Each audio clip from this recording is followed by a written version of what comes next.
everyone we're expecting. So we're ready to call the meeting to order, Mr. Verber. Welcome to our hybrid meeting. Participants in the room, please do not join the meeting in Zoom. Virtual participants, if you lose connection at any point during the meeting, you can reconnect by clicking the link or calling the number in your original email. Members attending virtually, if you are able, please activate your video for purposes of quorum and keep it on for the duration of the meeting. Staff, if you are able, please activate your video when you are speaking. Members of the committee, when you wish to speak, ask questions, or request a roll call vote, please raise your hand if you are in person or raise your hand virtually. Those in the room will have their microphone turned on. Actually, your microphones are already on. And then when you're recognized to speak, you can speak. Those attending virtually can unmute themselves when they are recognized. When you are finished, everyone should mute themselves. Members of the public who have registered to speak, those appearing virtually, the name you entered in Zoom must match the name you entered in registration. You will remain muted until called upon. If you are here in person, when you are called to speak, please approach the table in front of us and have a seat, and you will be recognized. For all registrants, the clerk will tell you when your time is up. After all public speakers, a member of the body may ask you a question. If you need to share documentation with the committee, please send it to the email listed on today's agenda. Thanks. Chair, the floor is yours. Thank you. So this meeting is governed by Robert's Rules of Order. All speakers wishing to address the committee regarding an agenda item must first complete a registration form and submit it to the clerk, and then generally you have to wait to be called on to speak. And then for some of the applications, I will ask you three questions before you get 3 minutes to speak to the committee, and then after you speak, other committee members or I may ask more questions. Other than that, we have any notified absences? We have some. Yes, Ms. Clemens and Ms. Bell are notified absences for today. Approval of the minutes. Is there a motion? Called order. Roll call. Please call the roll, yeah. Alder Glenn? Here. Alder Glenn is here. Alder Revere? Here. Alder Revere is here. Alder Figueroa Cole? Here. Alder Figueroa Cole is here. Mr. Baruchik? Here. Ms. Baruchik is here. Ms. Farley? Present. Ms. Farley is here. Ms. Westra? Here. Ms. Westra is here. Chair, we do have quorum. Okay, approval of the minutes. Is there a motion to approve or any corrections? Move approval. Moved by Westra. Any second? Second. Seconded. Any objection to approval of the minutes? Seeing none, the minutes are approved. Public comment? Any for general public comment? Let me just refresh. I did not see any, but let me... We do not have any general public comment now. All right, disclosures and recusals. Any members have a disclosure or recusal? Seeing none, presentation of the consent agenda. Mr. Burbank. Sure. So I'll read very briefly the consent agenda, just by item title or item category, and then I'll list the numbers. And then the committee will consider approving that. Once they approve it, I'll read it out full. So there are the proposed consent agenda for ALRC meeting February 18th, 2026. Recommended council to grant item 3, temporary Class B retail license concurrent with use permit, items 3 and 4, and change of agent items 5 and 6. Okay. Would any member like anything separated?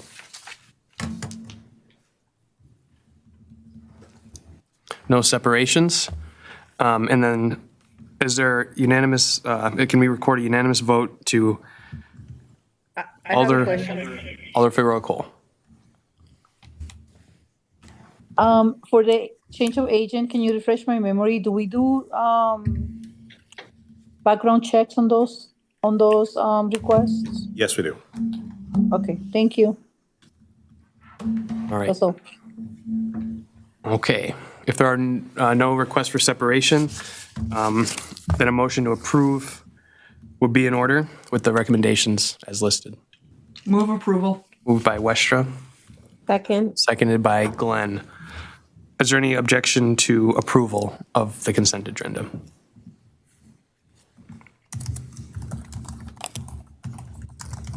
Seeing none, we can move on, or just read the outcome one more time. Sure. For the, excuse me, the past consent agenda for ALRC meeting February 18th, 2026. Recommended council to grant item 3, temporary Class B retailer license concurrent with street use permit, Madison Festivals, Inc. The location is Capitol Square. The event date is November 15th, 2026, from 7 a.m. to 1 p.m., and this is for the Madison Marathon. Item 4, temporary Class B retailer license concurrent with street use permit, Madison Festivals, Inc. The location is also the Capitol Square. Event dates are September 5th, 2026, from 11 a.m. to 9 p.m., and September 6th, 2026, from 11 a.m. to 7 p.m., and this is for the Taste of Madison. Item 5, change of agent, Ultimate Mart LLC, and item 6, change of agent, BSBC LLC. Thank you. So if you heard your name or your business called, that means we just recommended to the council to grant your request. You're free to leave if you have other things, or you're free to stay with us. Next on our agenda is item number 2, the operator license application. Do we have the operator applicant? I think we do, yep. You have a seat right there. I don't see you registered, so after the meeting, I'll have you register. Really? Yep. Okay, sounds good. You're Timothy Consigny? Correct. Okay, so Lieutenant Hannah, could you please explain what the background check and why this was flagged? Sure. Good evening, everyone. The summary that I received shows an conviction of possessing open intoxicants in a motor vehicle, 2020. OWI first offense in 2021. Hit and run owner liability, 24. OWI number 2, 25. Thank you.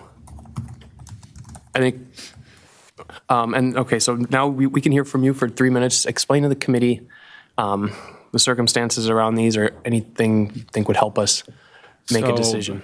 So I had met with the committee back in September, I believe it was, and I was under the impression that I had to fulfill multiple things in order for me to possibly obtain my bartender license. And a couple of the things that I had to do was install an ignition interlock in my car to prevent any alcohol use from driving the car. And I've had that installed in my car for almost 6 months now. And one of the other things I had to complete was a DUI course at MATC, and I have just completed that last week. So I've completed my DUI class, and I have installed an ignition interlock in my car for 6 months. And as far as 2026, I've only drank 3 times, and I've really cut back on the use of alcohol. Well, thanks for doing those things. And then have you think you've complied with every requirement from the court? Correct. Okay.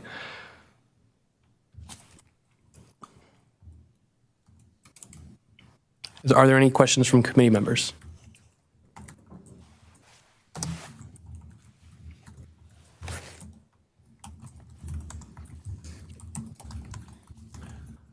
you have anything? Oliver Veer?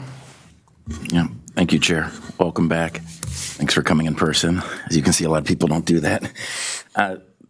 My first question is actually, before I ask the applicant questions, Lieutenant Hannah, do you have access to the applicant's driver abstract? Do you have access to his DMV record just to confirm that the driver safety plan is compliant?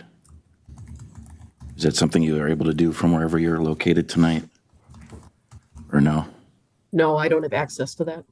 Okay. I could provide you proof in the near future if you needed it. I could provide you emails or documents or whatever you need in the near future. I appreciate that very much. Is Attorney McReynolds with us? She is, and she is requesting to speak. Okay. If I can just interject, I will have questions for you, sorry to be kind of hold you off. Do you have access as a former prosecutor to go on DMV on time system? No? No, I can request it, but I would not be able to get that until at least tomorrow. Okay, that's fine. Yep, so then back to you, sorry to keep you waiting here. And I don't want you to think it's that we don't doubt your veracity, that I'm just asking that. It's just that it has been a relatively short period of time. So to confirm, so you do have valid driving privileges today Correct. and through an occupational license, and you have fully complied with the driver safety plan? Correct. Yeah. Yep. And to be clear, for those wondering, it's not, I think the committee colleagues have heard me say this before, it's not that about you driving. It's, I just want to make sure that you might remember I asked you these some questions like this last fall when I really wanted you to do the driver safety plan. Yep. Yeah. Which I did. Yes. Yep. I appreciate that. And so you said the outcome of the Journey Mental Health Was to take the assessment class. was simply to take the The class at Group dynamics MATC class, or- in 15 months of the ignition interlock. And so just, sorry, I kind of talked over you. I apologize. Can you repeat again what the assessment recommended? So it was 8 weeks of classes at MATC, and it was 15 months with the ignition interlock installed in my car. Okay. And in terms of, and I don't mean to make it uncomfortable, but I think I remember raising the charge that was dismissed as part of your plea bargain. Did your assessment include other drugs besides alcohol? No, No. Are you comfortable speaking to that in and regards assuring to us that there isn't an issue there too? no, there's not an issue. But you never felt you needed treatment for that? No, no, no. Do you deny that there were drugs present when you were arrested? There were, but I don't think I needed treatment Don't have an issue. for that specific drug. Okay. Thank you. How long ago did you finish the driver safety plan? So it was an 8-week period from, I think it was like November to December. Beginning of November, it ended in December. And then 2 months later, which was last week, we had like a 2-month check-in just to see how we're doing and stuff. So technically, I would have finished it last week, but I got my certificate last week. But it was a 8-week period, and then we took like a 2-month break, and then we came in and we kind of got approved, and then that was kind of the end of that. So I got approved yesterday or last week. Congratulations on completing that, and we certainly do, if I didn't already say it before, appreciate you taking our recommendation seriously. And for a minute, I thought maybe you had decided, I think some of us had thought that maybe you decided against pursuing the license because we hadn't heard from you and we kept referring your, I don't know if you found out after I know. the fact. I've been trying to work on it this whole time, kept trying to get all my referring ducks in a row. your license, and then ultimately you had to reapply, correct? So this Correct. is a whole new license. Correct. Did we make you pay money again? I didn't have to pay money again. Well, No. that's generous of the clerk's office. Okay, I'll suspend for now. Thank you, Chair. Thank you very much.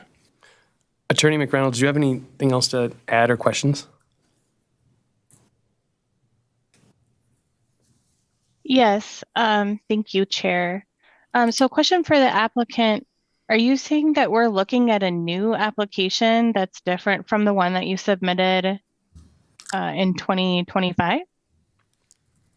You shouldn't be looking at a new application. It should be the. Oh, It should be okay. yeah. I never had to repay or resubmit a new application. Okay. Didn't we, so can I just interject, didn't we place it on file? No? Yeah. So why didn't, I'm sorry to rudely interject, Attorney McReynolds, wouldn't there have to be a new application if common council placed the former application on file? I'm not arguing for a new application fee, but that just seems odd to me. So you didn't have to you didn't complete a new form online or No. in person? Okay. I'm sorry to rudely interject. It just, the answer surprised me. Sorry, Attorney McReynolds. No, that's okay. I also thought that it was placed on file, but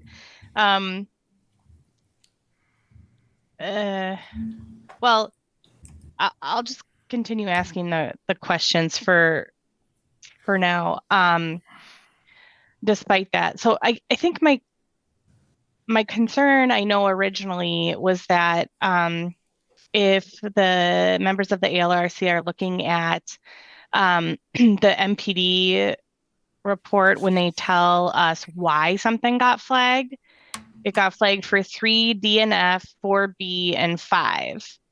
And so when you look at that, 3D is for the operating under the influence. F is open intoxicants in a motor vehicle. I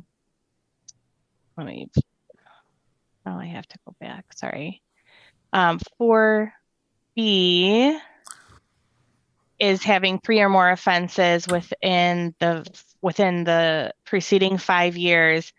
And guideline 5 is applicants must truthfully and completely fill out applications. So that's why I was asking about if it was a new application, because I wanted to know if this was the old application, at which I know you sent an email later trying to correct part of it. So that was sort of where I was, why I was questioning that.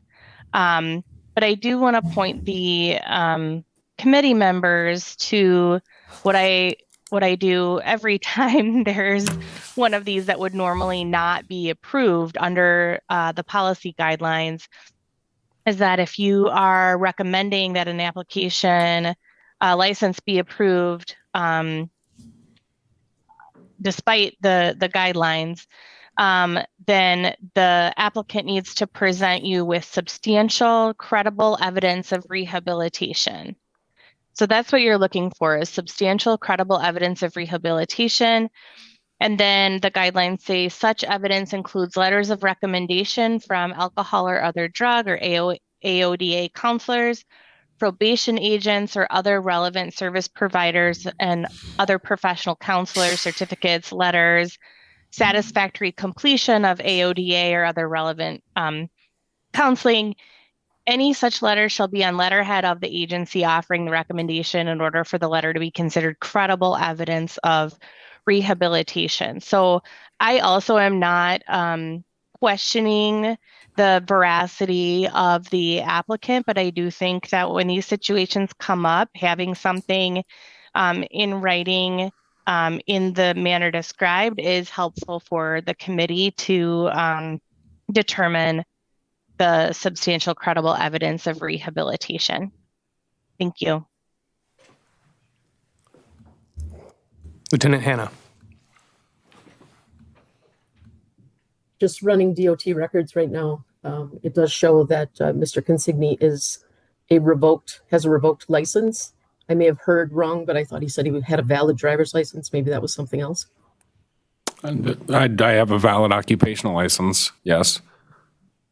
I got pulled over a couple days ago and they told me the same thing. I was revoked, and I told them I have an occupational license, and they said that's our mistake, and they let me go on my way. So I have a valid occupational license. I've paid a substantial amount of money to obtain that.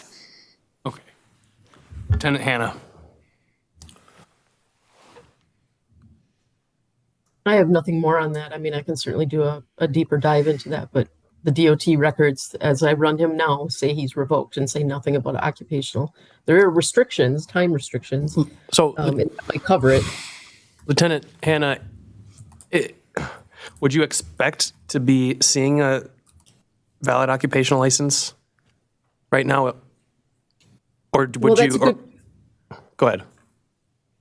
When I run somebody through DOT, I do expect to see that they have a valid license. I do see that he has a lot of restrictions about when he can and cannot drive. It's kind of all over the board, but I mean, that might cover it. I just want to clarify that he's got an occupational, and I can dig into that deeper. So you just said you're clarifying right now to the committee that it's your understanding he does have an occupational license. I am saying that he has restrictions. It doesn't say Okay. anything about an occupational license Okay. per se. Okay, thank you. Well, I'm confused now. Are there any questions from committee members? Alder Glenn. I don't have questions, but I do know that that's usually how it shows up on DOT for like occupational. It just shows the timing. It doesn't like literally Okay. sometimes parse it out. It'll Okay. just show times, just for clarification. Thank you. Lieutenant Hannah. He is correct. I just found that on another sheet of the record, so he does have a valid occupational. My Okay. apologies. Okay, great. Any further questions from committee members for the applicant? Okay, you can stay here. There may be more questions, but we can move into discussion. And I'll just say my impression, well, is there any other any discussion before I say anything? No. If we want to take Mr. Consigny at his word, at everything he said here today, it sounds like he did exactly what we asked. It sounded like he completed the task he was supposed to, had the ignition interlock, or still does, as required. And so, you think that this should qualify him.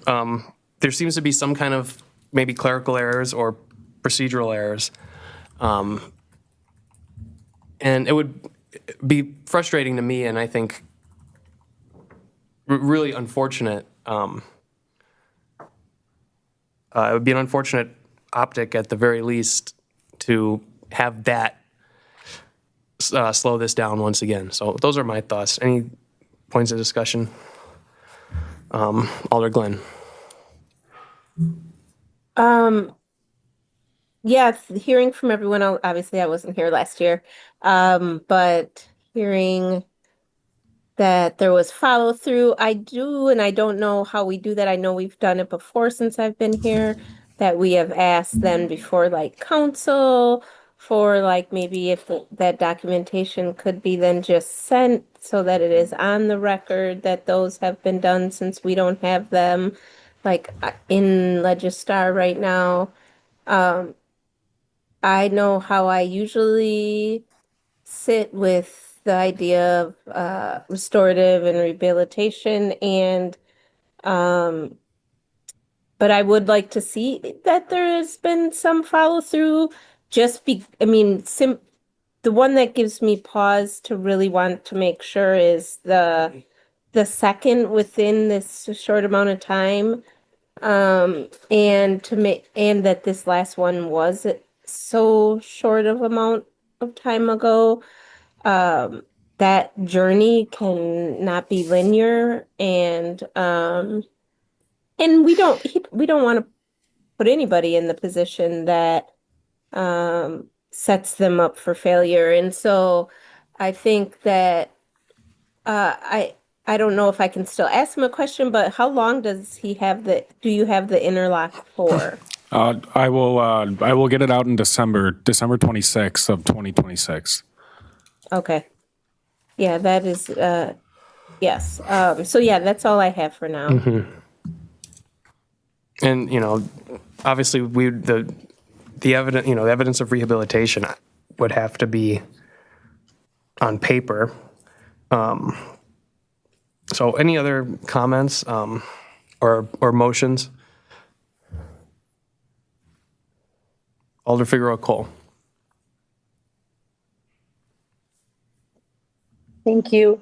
I think I asked this question before, but I'm going to need a refresher.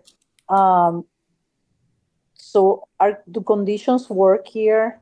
Yes, we can put a condition that paperwork needs to be before the council approves. But can there be other conditions that are more relevant to keeping the license? Like having checking back with us in 6 months or by December or whatever? Is that unheard of? In 4 years on the committee, I haven't seen that done. But I get it, but this one is kind of a different case, right? Because it's yeah, too early. sure. And I agree with your earlier statement, but I also think that we should all need to find a comfort level. So are conditions okay on this? I don't know if the attorney can answer that one. Well, I think we can ask Attorney McReynolds her thoughts on that. I think there's a couple questions that maybe we might want to address before that I'm like, how, will it be required that he submit a new application? Like, was the issue with the council placing this on file, is this even properly, what is before the ALRC right now? And what can we do? That's the part that I'm confused about. So, So Attorney Reynolds, I mean, Yeah. I get what you're saying, Chair, but, which is definitely an issue we need to address, but for. I invite anyone to respond, but go ahead. Yeah, Attorney Reynolds, can we impose some conditions for a check-in? So many months from now? I don't think so. I mean, I think that would come up in the context of renewal and revocation if like something happened later. Like Colin said, I haven't seen that and I don't know where the authority would come from to do that. I will say that operator renewals are happening in 4 months, and we do require operators to list any new convictions that they have since the last time they were issued. But you require them to do that. We don't actually proactively do background checks on those things, Correct. correct? Yeah, which I find that to be trouble, but I really wish we were more proactive on that in general. All right, that's what I have for now. Thank you. Can either Mr. Verbeek or Attorney McReynolds or anyone else who might know weigh in on the status of the application? Like, so what is it tonight that we are considering? Yeah, it was an oversight that he was not asked to submit a new application. We have had people do that in the past when a license has been placed on file, so that should have happened, but it did not.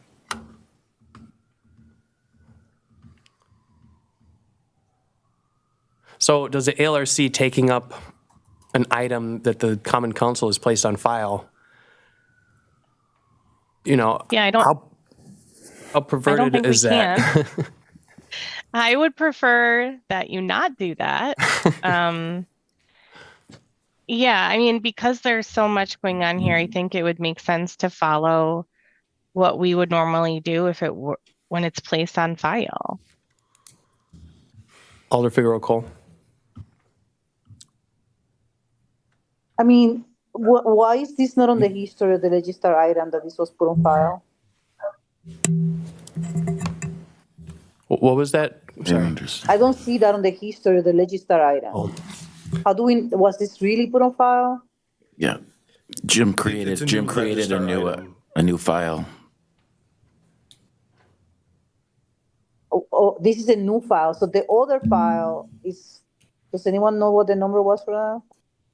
I have I'll look it it, up. if I can I'll interject, find I have it right here, Alder Figueroa Call. It's file What's the number number? 89502. And the Common Council you. placed that application on file without prejudice on January 13th of this year. ALRC did so on December 17th after referring it 4 or 5 times. So then this new file that we have in front of us didn't go to council for introduction? Was it supposed to go to council for introduction? Operator license don't go for introduction, only new establishment license go for introduction. Okay, so the problem is not that we cannot make a decision on this new file, it's that the new file is attached to the old application? It's that a new application should have been filed and a new fee should have been paid, and the background check should have been run again. Okay. Alder Revere? So Oh, sorry. didn't the police officer, I'm sorry, I don't know who's helping us today, but didn't they just check their record a minute ago? I think Lieutenant Hannah looked up the DOT record, Yeah, and she read the background check report from the initial application that was placed on file. August. okay. Okay, thanks. Alder Revere? Thank you, Chair. It seems to me it's more apparent that this is not properly before the body, and I really feel badly for the applicant, and I'm sorry it's not your fault. It is meaningful to me, at least, speaking for myself, that you took all the steps that we asked you to do last fall. And I hope a delay, I don't know if this would only be a 1-month delay, but if there is a 1-month delay and you come back before our committee next month after completing a new application, I would also recommend that you include with the application your certificate, which I think is an accomplishment anyway, your proof from I guess both Journey and Madison College of what you've done since you last were before us. That would be, I think, helpful, and have that in the record as well. But anyway, I feel badly if this impacts your employment. I hope your employers still will continue to be patient with you, assuming you still have the same position. So just to be clear, you want me to come back next month for the next meeting and pay an additional $80 for a new application? It would be, Prorated, because the license is almost going to expire. it'd be $45 because you would not be eligible for a provisional license since we already know that you've been flagged once. Yeah, it'd be $45 and then they'd run the background check and then. Okay. And again, if you could just bring in the proof of your accomplishment, that would be helpful too, and would be great. Okay. And again, I apologize, I think, on behalf of all of us, if this adversely impacts your employment. I hope it doesn't. I hope. It'll be okay. Okay, I was going to say LJ is a pretty understanding guy. He's a good guy. Yes. Yeah. Alder Figueroa Thank Cole. you. Thank you. Oh, wait, there's more, sorry. Alder, Yes? Is my hand raised or something? it is raised. Yeah, I had two phones going on. I'm sorry. I'm good. Thank you. Oh, okay. Yeah. It's one of the worst feelings. You did a lot of stuff right, and we screwed up. So it's not good. But you know what to do, and appreciate your patience. Thank you so much. Thank you. Okay. Next. Be a Next. formal motion to, Oh, yeah, we need a motion to, well, what's before us? Refer it to the next. Oops. You understand the Move to question? refer to the next meeting? I'll second that if that'll ensure that the applicant doesn't have to wait an extra month. Do you believe, Jim, that MPD record section could expedite this? Are they typically taking less than a month? yeah, they say 3 to 5 weeks. And so I can ask them to prioritize it, yeah. Thank you. We I'm sure told- Lieutenant Hannah could help too. We just told him to come next month, so if it's gonna be 5 weeks, then we should have told him that was gonna be a 2-month delay. But that's without asking for any expedition, because usually when I submit background checks for like new applications or I agent changes. understand that, but we just stated that this was gonna be delayed for 1 month. So it's back on us to make sure that we can resolve this next month. All right. So I will motion to move this to refer this to the next meeting. Then we figure out how to make sure that it's ready by then. It is also dependent on how fast he fills out a new application. So if he delays doing that, that's not necessarily on us. If he takes 2 weeks to fill out an application. Okay, is he still in the room or not? No, he left us, unfortunately. Okay, thanks. So I will tell the background check folks to expedite it. But again, it's also dependent on how fast he fills out that application. Okay. Don't know if it was clear that he needed to do that, but I'm sure an email can be sent for him to get that going. Thank you. I think he knows that he needs to fill out a new application, pay a new fee. Okay. Okay. Ms. Farley. Yes. I have, I guess, a question. So if the background check is not complete next month, and we would it still be possible to have the new application on our agenda and for the committee to approve it pending the background check coming back with no information? Is that an option that we would have to be able to keep that 1 month commitment that we essentially just made?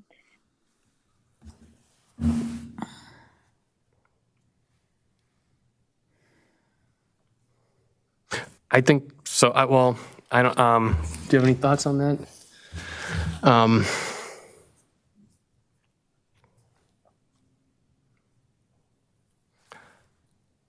Attorney McReynolds? Thank you, Chair. I don't think we'll have to worry about it too much. MPD can turn these around pretty quickly, especially if we give a specific ask. And then also you've got the time between the meeting and the next council meeting if there needs to be anything done in between that. Thank you. My second question is for Mr. Verbeek, and I would just like if you or someone else from the clerk's office could follow up with the applicant through email if that's possible, just to like confirm our requests and make sure that he understands the need to like submit a new application and stuff, just to have it written and documented for him. I have an email half drafted already. Okay, I shouldn't even have to ask. Thank you. Okay, so the motion is to refer to the next meeting. Moved by Figueroa Cole, seconded by Alder Verveer. Any further discussion?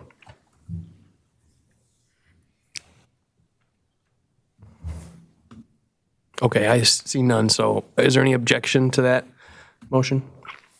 Seeing none. Thank you. Let's move on to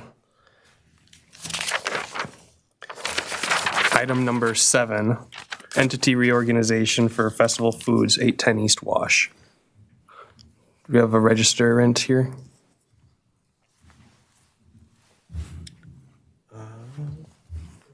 I think Yes. Yeah, we have 2 registrants. The attorney and the store director. Yes. You can.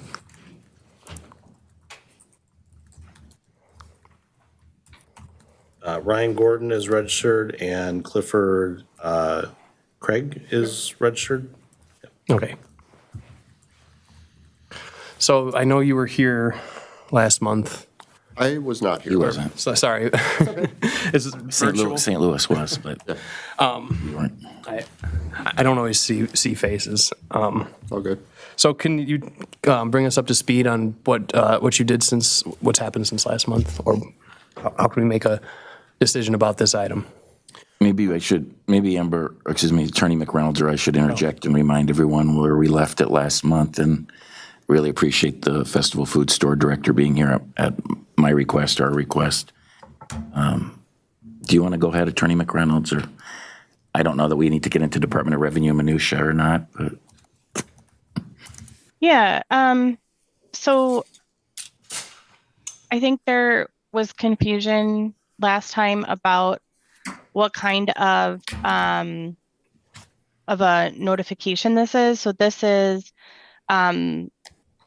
when a business changes certain things, they just have to tell the clerk's office and notify of subsequent changes from their original application.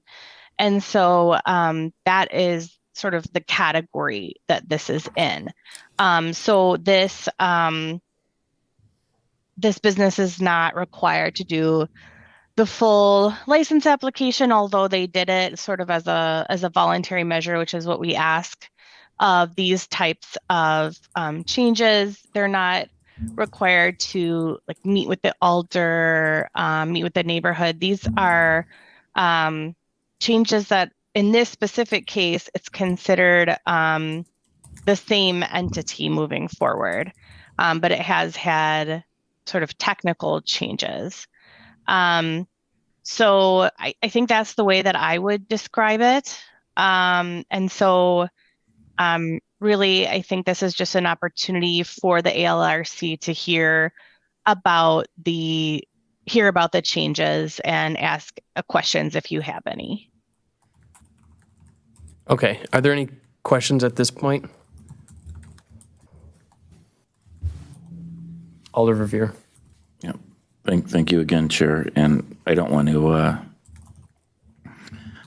speak over Attorney Gordon if he wishes to say anything at the outset, but let me just begin, assuming Attorney Gordon's okay with not giving any introductory remarks. I just wanted to thank Attorney Gordon and his clients for their patience and accommodation and asking them to come back another month. For me, when I first saw the application, I thought that it certainly looked like and sounded like a new license application, notwithstanding the advice that the attorney received from the Wisconsin Department of Revenue. And to me, it was never about a concern about the fact that we're not going to make as much revenue as a city off of this being an entity change as opposed to a new license or anything like that. It was more that all the years I've served on this committee, it's our longstanding practice to treat an application like the one that was filed by Festival Foods' new parent company, in essence, as a new license without necessarily requiring it to be a new license, but requiring that the application be filed and available to us, having the applicant be available to us for questions and so forth. And they've now done that since our last meeting. And again, I'm grateful. I want to especially thank the store director for being here. Thank you. I don't know if you watched the video of our meeting last month and heard from your management, the types of questions I wanted to ask about. But in case you haven't, although it looks like Attorney Gordon, are you seeking recognition before I ask a question or two of your client? No, you can go ahead. Okay, thank you. I just wanted to disclose, as I shared last month, that I am a customer of yours on East Washington Avenue, and so I certainly have noticed the changes that you've implemented since the change in ownership in terms of public safety, I'll call it. I also disclosed at the last meeting that the president of the Wisconsin Grocers Association had contacted me on behalf of your new ownership group, expressing concerns about all the public safety concerns in and around the store.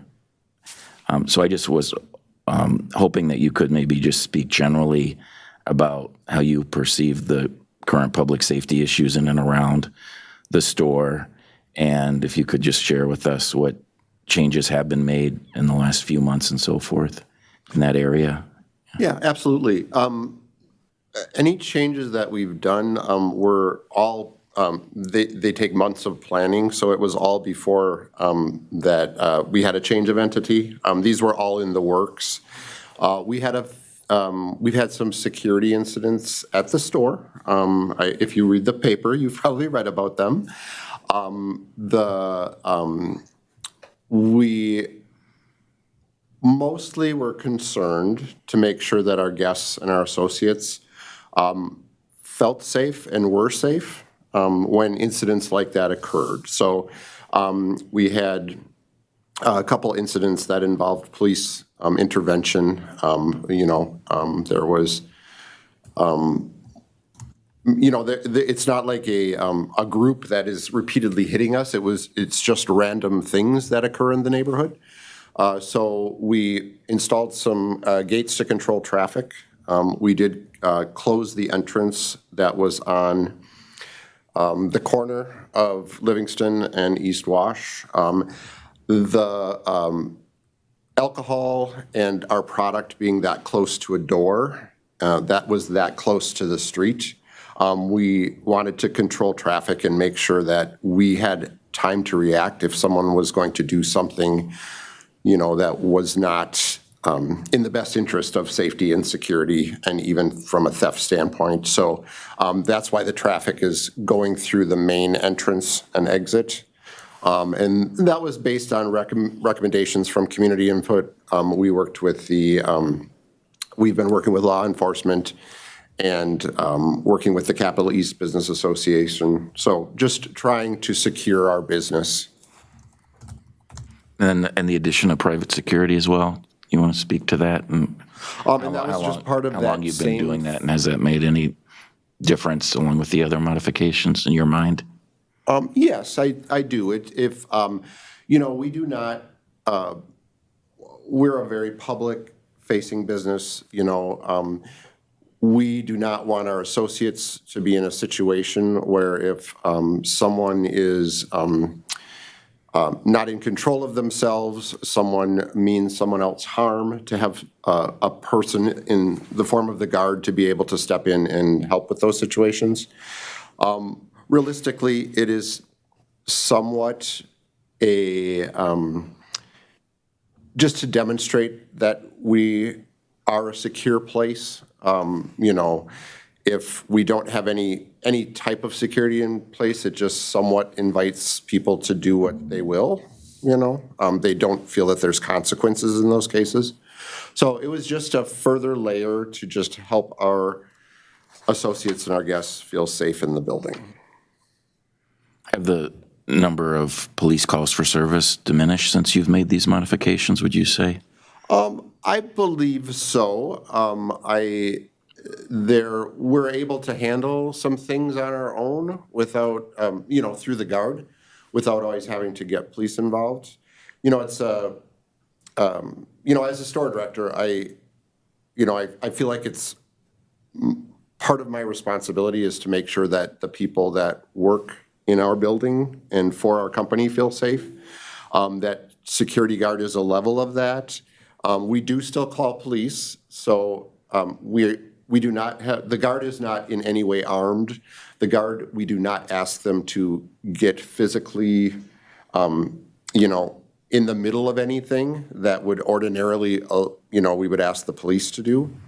So if someone is being violent, we do ask them to address that, but we also are not, we don't want anyone in our building to be in an unsafe situation.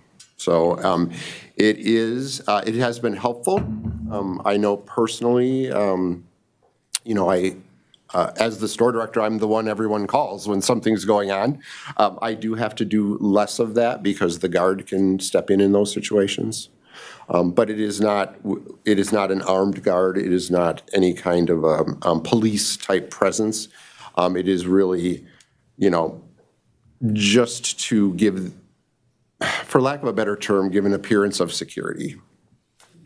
I appreciate that. Yeah, thank you. I'm glad to hear that things have improved in terms of the safety of again, your guests and your associates. That's great to hear that people seem more comfortable. Yeah, especially when there was when you mentioned the media, you know, media accounts of the altercations where police officers were injured, melee type situations. That's been several months now since anything close to that has happened. Correct. Correct, and you know the part of the situation of the guard is to help de-escalate situations and try to if a person does seem like they're going to be a problem, to you know, at least get them out of the building and off the property, you know, so that the odds of something bad happening are lessened, you know, in that case. So it has helped, yes. Good, good. Then just pivoting more specifically to the sale of alcohol beverages, since that's obviously why you're here and why we're here. Can you remind me, when did the ownership officially change? What month was that? How long ago was it?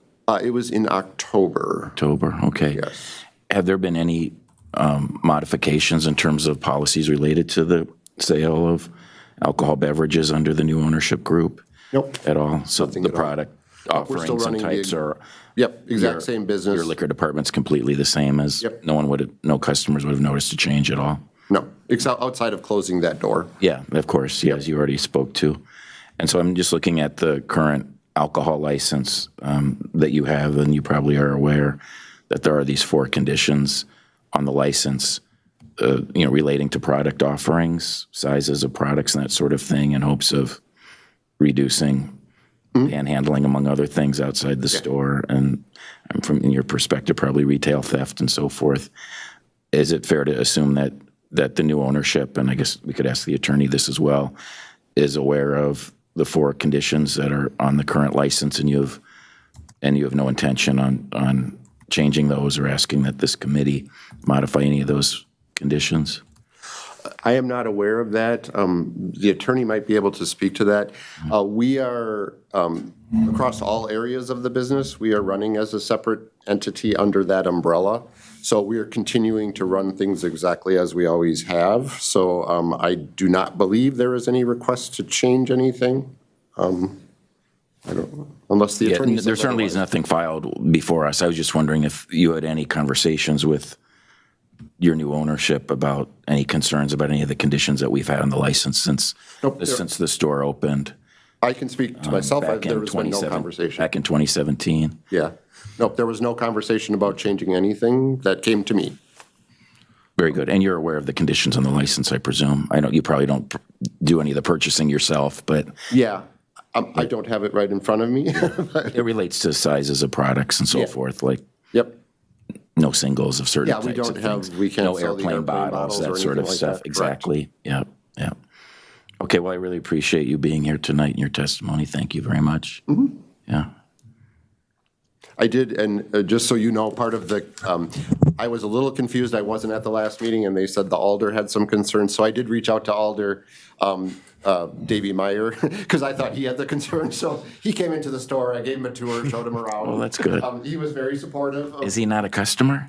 Did he Yeah, need a he tour? is. And, well, I thought he had the questions, so I reached out to him and said, "Hey, I heard you had some questions." And he seemed kind of confused, so now I know why. Yes. It wasn't actually him. Exactly.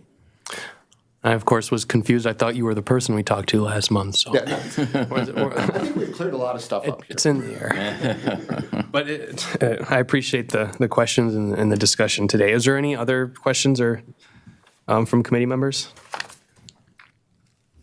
I did have if I could, Chair, I don't have any more questions for Cliff. Thank you again so much for the good job you obviously do at the store and your care. Attorney Gordon, do you know of any potential, sorry, it's kind of distracting because the screen here is malfunctioning so, in the room here. So I shouldn't look at the screen because it keeps blank flashing on for those that aren't in the room. But anyway, Attorney Gordon, you don't know of any interest on behalf of your client in modifying any of the conditions on the existing alcohol license, do you?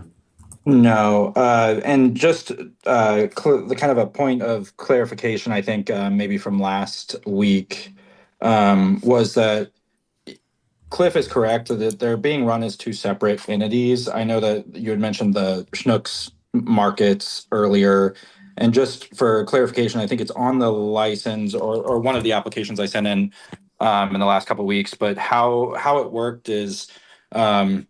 MDS Fest, which was the former company, now Food Fest Inc., which is the holding company on top of Wisconsin Food Liners, which owns the actual store and is the license applicant. That was the entity that was purchased by another holding company that also happens to own Schnucks Markets, but they are being run as two separate entities. So Schnucks Markets is being run by, the existing Schnucks Markets ownership group, the Wisconsin Food Liners, Food Fest Inc., and Food Fest Inc. also owns Hometown Grocers, which is another Wisconsin grocer.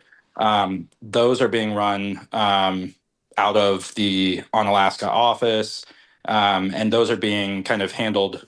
They're being treated as two separate entities. And then on top of that, I think one of the things that we had mentioned on our application is, some of the officers have changed. Other officers formerly of Wisconsin Food Liner still retain their position. Essentially, what we did was we added extra officers and removed one officer that was an owner of the business that's no longer an owner of the business. So the other two, the chief financial officer and chief operating officer, and secretary and treasurer, are still the same. So that I hope clarifies a little bit that they are being run as two separate entities with, a slightly different ownership, slightly different management. While some of the directors are obviously the same between all the entities. Thank you for the clarification, Attorney. And then, Chair, I don't have any other questions for him, but I did want to just give Lieutenant Hannah the opportunity on behalf of MPD to, if she had anything she wished to share in terms of the relationship with the Central Police District and the store management. I realize, Lieutenant, you haven't been with the Central District for more than a little over a month officially in your leadership capacity. But did you have anything you wanted to share about the relationship or recent calls for service and the trends in a positive direction? Yeah, before I took over, Lieutenant Minor did give me a brief summary as to what's been going on and all the changes that were made in the store. I think everything has been very, very positive, and we appreciate the things that they've changed to make the situation a little bit better. So thank you very much, and nothing more to add. Thank you, Lieutenant. Thank you, Chair.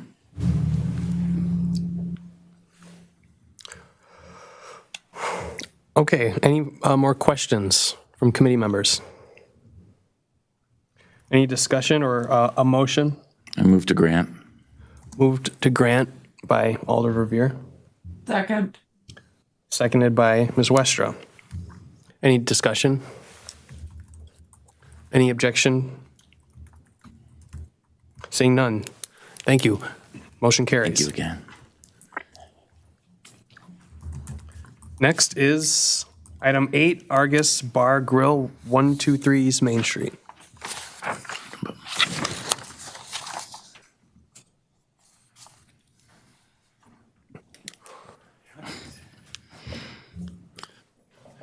Good to see you. Good to be here. So just explain what's the story behind the entity reorganization and the request. Yeah, so pretty briefly, Gwen and Rick are the current owners, and they've earned. Why don't you folks introduce yourselves first when you, Camille? Sorry, apologies. My name is Camille Roble. My name is Trevor East. Yeah, and so we're going to be taking over. So we're purchasing the business from Gwen and Rick. They've owned it for almost, I believe, 20 years, and they're looking to retire. So we are purchasing the business from them, looking to take over it. And so one of those steps includes taking over their tavern license and taking over as the liquor agent for that business. And so, yeah, that's the basis of why we're here. But yeah, taking over the business. We've been working there. I've been there for like 3.5. He's been there for a little bit longer. So between the two of us, we're very familiar with the business. Yeah. All right. Questions from committee members?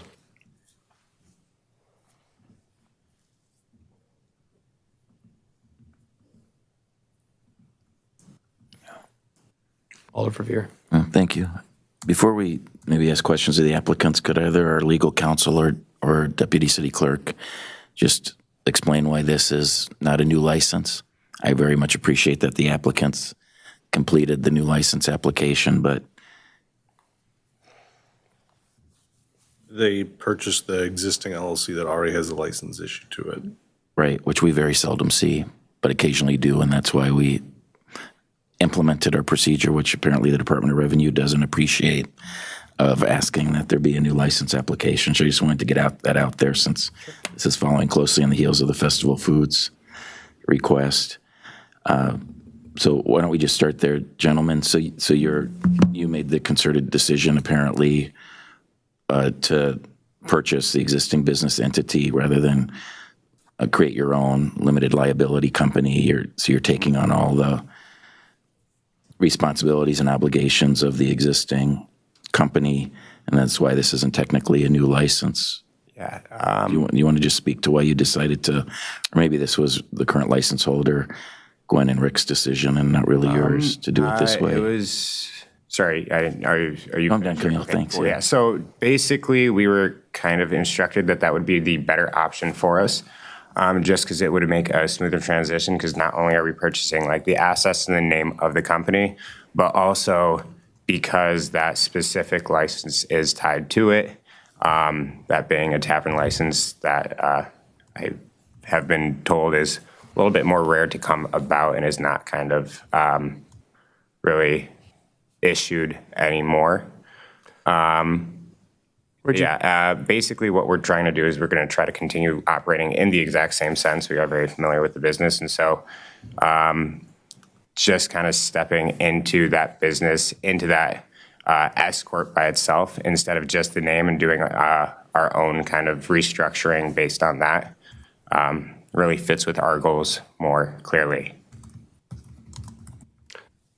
You wanted to interject? I just was curious, you said you had the advice that it was going to be better or easier to do it this way? And who gave you that advice? Just curious. Just between Gwen and Rick, the current owners, and then also the one of the people that are not investing with us, but he's giving us a loan in order to purchase the business. Says that that's how many times when he's gone about similar business ventures, that's how he's gone about doing it. Sorry, you can continue with your questions. No worries. I appreciate that. Why don't you also just share a little background, not that we don't love to see younger people here, but it's rare to see young people take on a license like with this much responsibility. Why don't you share a little more about your respective backgrounds in the service industry? Do I remember that you both were nitty-gritty folks? Yes, that is Veterans? correct. We worked at the Nitty Gritty for a number of years, over 7 years managing and bartending there. And then I've been at the Argus for just about 5 years now, bartending and managing as well. So we both started bartending, I think 2017, so almost 9 years between each of us. But yeah, I also started at the Gritty, managing there. I was at Canteen here on the square, did that and managed there I believe 5 years. And I'm also working at Papava right now as well, but predominantly Argus. I'm also at Paradise as well, so I'm all over the place. But suffice it to say, I'm very familiar with the bar industry and basically how it functions in a lot of different locations. I hope your schedule will improve once the transaction. I don't foresee that happening. No, it might get worse for a little bit. You'll still be moonlighting everywhere? Seriously, you'll still have all these other positions? Not necessarily. I'm going to definitely cut back just because of the increased responsibilities, but I will still be, yes, at other locations as well. And when you said earlier that you don't foresee really any major changes, did I hear that right? And do you want to speak to that? I'm curious, especially in the area of entertainment and food. You know, I know a lot of folks have been disappointed since the pandemic that the lunch service. Yeah, so lunch had to end. I wonder if you might take that on. That is definitely in the plans. I think the first real plan that we want to kind of expand hours would be opening up on either that Saturday or Sunday or Monday as well, just with maybe more limited hours. Eventually, yes, the plan is definitely to expand in those mornings, just because if we have the time and if there is that customer base. I know there are a couple locations that still do lunches ever since COVID, and they've been picking up. So definitely that is something that is a plan in the future. But I think we want to just take care of what is currently operating as first before we set our sights too high and just start expanding and increasing all these hours before we really have a grasp on how to run the business properly as it is in the first place.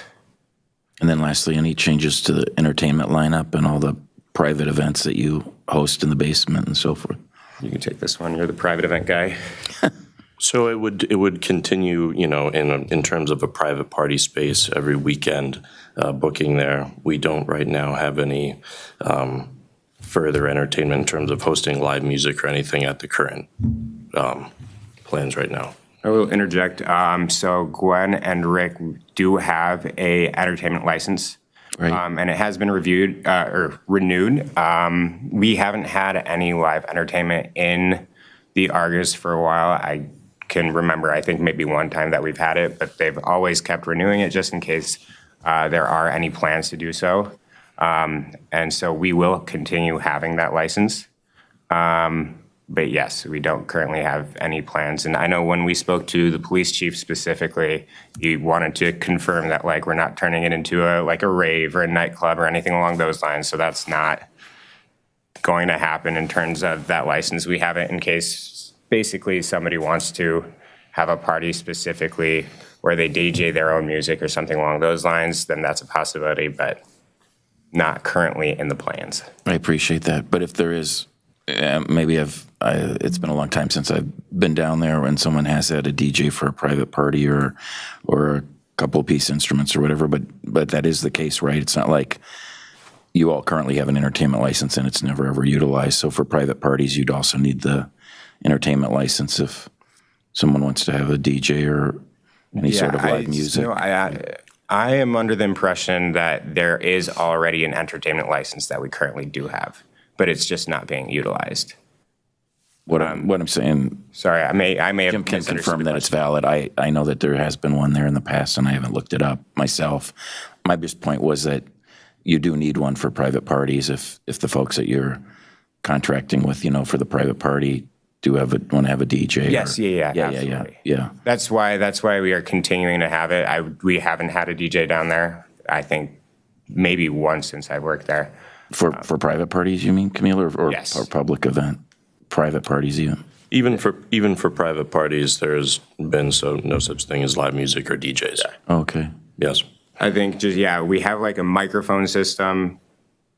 I know for there's a comedy. Open mic comedy on comedy that they Tuesdays. do that. Yes, but that's the extent. Yeah, that comedy doesn't need an entertainment license, although it's certainly entertainment. There is an active entertainment. There is indeed, yep. So we're quickly approaching renewal season, so April 15th is our general renewal deadline. We've been going through all those kind of paperwork, getting through all that with Glenn and Rick in the last couple of weeks, and we're going to continue doing so for the next couple of weeks, just getting caught up with everything, so we are familiar with all that paperwork and all the licenses that we need to continue renewing. Very good. Thank you both. Good luck. Yeah. Good luck. Thank you. And I think you requested that we hear from legal counsel about this application style. Well, I think the deputy city clerk, I just wanted to make sure everyone understood, as I assume the testimony would show, that they're actually taking over the whole tavern and restaurant, but yet that's not what is before us technically. Right. In appearance. So But if Attorney McReynolds wants to say anything more on it. It's worth talking about, I think, because I think just having two of these back to back like this, I'd like to know, maybe is this a change? Is something Department of Revenue is telling people? And I think, are there further questions for the applicants from committee members? You're free to sit and stay right there. But we might move into our discussion with the committee. Do we know if there's some new guidance from DOR about that, or Attorney McReynolds? Thank you, Chair. I think the long story short is that I need to do more follow-up and research about our policies and procedures and forms based on some information that I received from DOR. It's nothing new to DOR that I know of, but it was new information to me, and I am still trying to wrap my head around it and figure out the best way forward for the ALRC for these very specific kinds of situations. Okay, thank you. It's certainly something we can discuss because there is a value in sometimes getting the more information that comes along with it. I think most, if not all of us, have personal familiarity with this particular business, which makes a decision easier. So, is there any other any discussion or from committee members or questions? If not, then I'll I move to grant. moved by Alder Verveer. I will happily be recorded as a second. Is there any discussion on the motion to grant? I'll just say I always love it when we have employees come before us that are able to purchase the businesses. So here's the latest example of that. Yeah.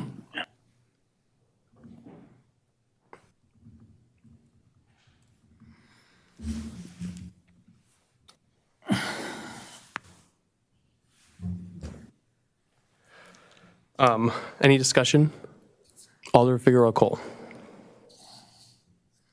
This is a process question, Colin, because it happens often. So as a chair, are you supposed to be like, voting and all that stuff and seconding motions?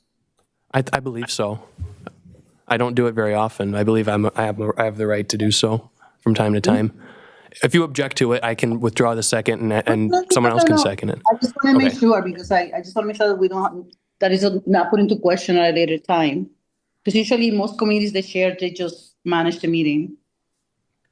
So I will say historically, we've had chairs that have seconded motions before. Not typically do they make the motion, but certainly Okay. as far as Tom Landgraf, I remember making seconds to motions, at least to move discussion along. And we've had a debate over seconds years ago. No, I wasn't here, so I don't know. yeah. I wanted to check. It's not, I'm not used to, not used to that process in general. Thank you. Well, thanks for You're good. bringing it up. Any objection to adoption of this motion?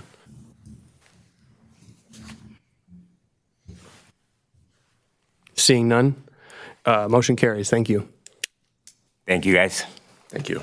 See you around. Congratulations. Okay, next is on item number 9, International Commons, Inc., 5810 Mineral Point Road. David Chand is registered and in Zoom as in support, available to answer questions. Okay.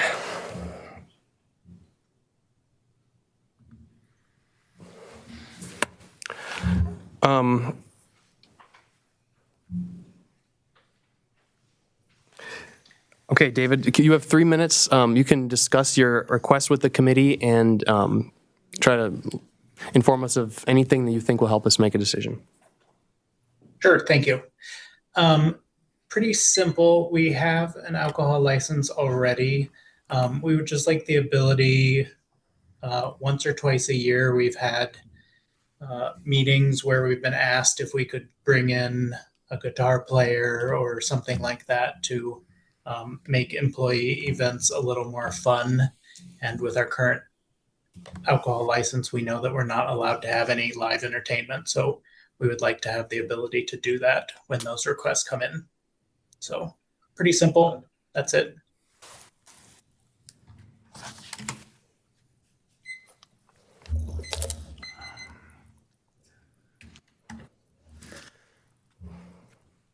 Questions for committee members? Alder Figueroa Cole.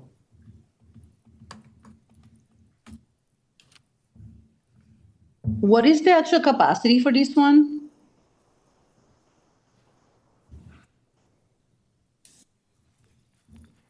In the entire building, we could have about 1,000 people, but that would be if we filled the entire space. But each floor, we obviously couldn't have that many. So our biggest space in the building would be 400 people is our largest space.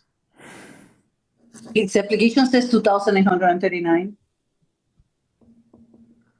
That's what I'm asking. It sounded like an odd number.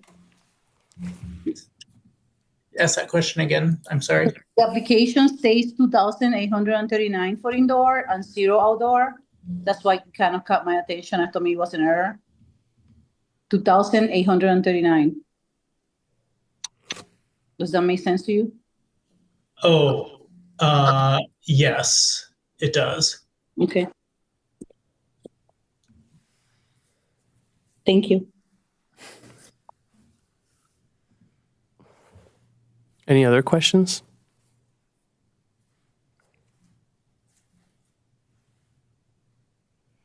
All right. Any motion?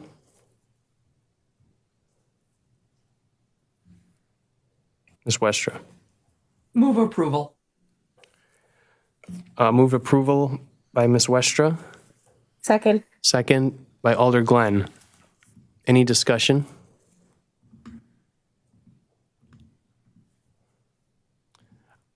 I think your hand is still up, not up again, or do you have a discussion, Alder Figueroa Cole? You know, it was up by mistake, but since you insist on calling my name, I ask another question to the committee. Thank you. Okay, so I understand, I feel like I am pretty familiar with this form, but can someone give me a quick download between the entertainment license and the visual performing arts license? Like just refresh my memory again, what's the difference between the two? Well, I'll go for it unless someone else wants to. And I will Acting put my attorney hand is down here. while you guys- So this license, 18 Plus Center for Visual and Performing Arts, is really kind of for a place that doesn't allow children otherwise, or doesn't allow people between the ages of 18 and 20 otherwise. So a tavern that doesn't sell food or do anything else mostly wouldn't be allowed to admit people under 21 at all. But this type was created to allow that narrow band 18, 19, and 20-year-olds to go and see a show at one of those places. I think this applicant could have applied for our 21 plus entertainment license, and because it's not a tavern, and it allows people of all ages anyway. So most of the ones we see could apply for either type of license. Okay, and you may also see like the 5% alcohol, so they're definitely not I don't know if they're a restaurant or not, I'm not sure about that either, so, but I appreciate the refreshment, I appreciate the information, thank you. I'm good. It's always good to practice answering that question from time to time. Okay, any other discussion? And there was a motion and a second. So unless there's objection, motion carries. Okay, we can move on to Hampton Inn, 4820 Hayes Road.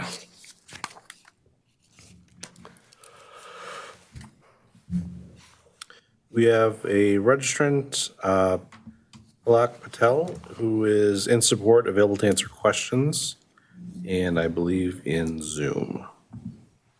Okay, Palak. Hello, I'm here. So I'm going to ask you a few questions. Did you notify the district alder, the police captain, and the neighborhood about this application? Yes, sir. So I had a phone conversation with the district alder, Sabrina Madison, with police captain Jamar Gary, and I left some voicemails with my neighborhood association, informing them of our informational session that we held a week prior. I never received a voicemail back, but I did give them all the information about when our informational session was held on site at our hotel. Okay, thank you. Now, tell the committee a little about your request and your business, and you'll have 3 minutes. Of course. Go ahead. So I am representing Madison Sunrise Hotel LLC. I am a partial owner and its director of operations. We took over and purchased the Hampton Inn at 4820 Hayes Road on January 6, 2026. So we are applying for the Class A beer and liquor license to continue the liquor sales that have been occurring at this hotel under the previous ownership. This sale occurs through our hotel lobby snack shop, and I can answer more questions about what that looks like. I don't know if there's anything else I could add to that, unless there's more questions you guys have for me. Sure. Any questions from committee members? Ms. Westra. This one is actually just for Jim. Jim, when I pull this up in Legistar, I'm only getting the first page, 1 of 5, under it with this. It's stamp revised, but only 1 of 5. You're not the only one. Okay. Let me look into that real quick. Thanks. All right, while he checks on that, members can ask questions. Alder Revere. Yeah. Yes, thank you. And for the applicant, thanks for joining us. I just wanted to confirm what the application requests and what you articulated in your testimony, and that is that the sale will be limited to beer and wine only. Is that correct? Correct. It will be bottled wine that's like smaller mini bottles and bottled cans of beer from a mini fridge in our hotel snack shop. And I see the existing license has the condition that the Class A liquor license be limited to wine sales only, so you would have no objection to continuing that condition on the new license? Yes, just beer and wine. We're not trying to sell hard liquor. Very good. Thank you. Additional questions? Well, maybe as I can filibuster as Jim is searching for the application. Could you share with us what the difference was between your original application and the revised application? As the vice chair said, the one Yes. page we do have is stamped revised on it. Yes, absolutely. So when I officially, when I first submitted the application, my liquor agent was who I anticipated to be my general manager, Danielle Bose. This was before we finalized the sale. Danielle, in the interim period of submitting the application and us finalizing the sale on January 6th, Danielle received a much more lucrative opportunity to work at a corporate level in hospitality. So she left the property and obviously could not be our liquor agent. Salome Kyle, whose paperwork I submitted to be our new liquor agent, is our new general manager. And I did submit her documents, forgive me, I don't know, can't remember the exact date, but to the clerk's office a number of weeks ago with, her background check and all the paperwork and her, the safety class, the bartending class she has to take. I think that's the reason it's marked as revised. Thank you. That makes sense. Appreciate it. Mm-hmm.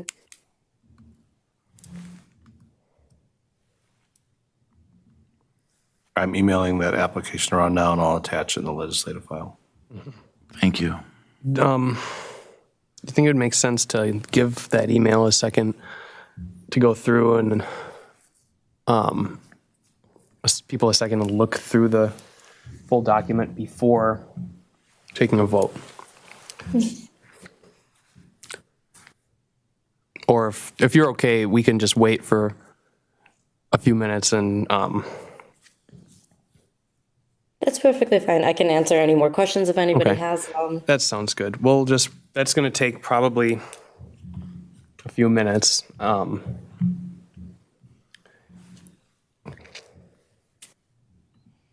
Committee members can ask questions if they come to you.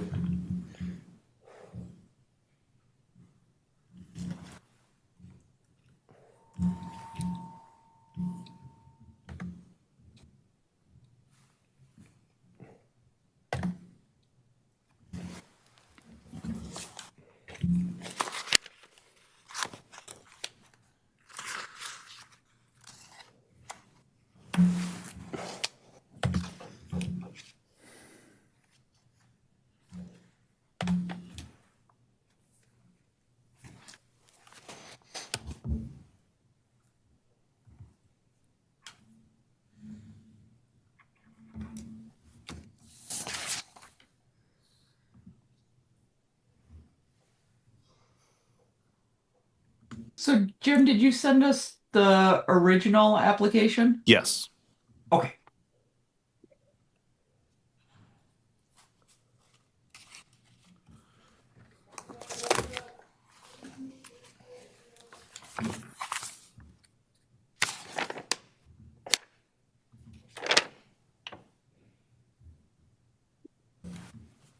Yeah, I think the original is essentially the same. I think the only difference is actually the second page is crossed off, but when I scanned it, it must have only scanned the first page. But the only difference is the agent's was Daniel, Daniel's name was crossed out, and Ms. Kyle was added as the replacement, and then just some of the dates as far as how long has the agent continually resided. 7 years was crossed out and 32 years was added. And then when the date of the beverage server training was completed, that December date was crossed off and April 14th, 2025 was added. After this meeting, I can make sure this whole thing is scanned and put in the legislative file. If it helps the committee, I just looked it up. I submitted Salome's paperwork on January 23rd. Yeah, that paperwork was done and the background check was run on that new agent. So I think all the committee members have it. We can move ahead with any motions and discussion.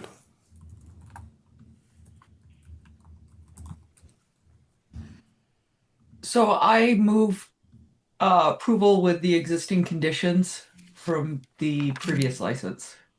All right. Wesher moves approval with existing conditions. Is it second? Second, just to confirm on the record, the one condition is that the Class A liquor license was limited to wine sales only. Seconded by Alder Verveer. Any discussion on that motion? Any objection? Seeing none, motion carries. Thank you. Thank you. Next on our agenda is Ohio Tavern, 224 Ohio Avenue.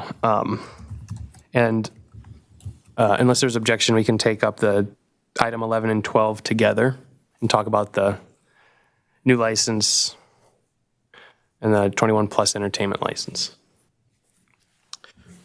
The registrant for those two items is Jeremiah Kath, who I believe is in Zoom.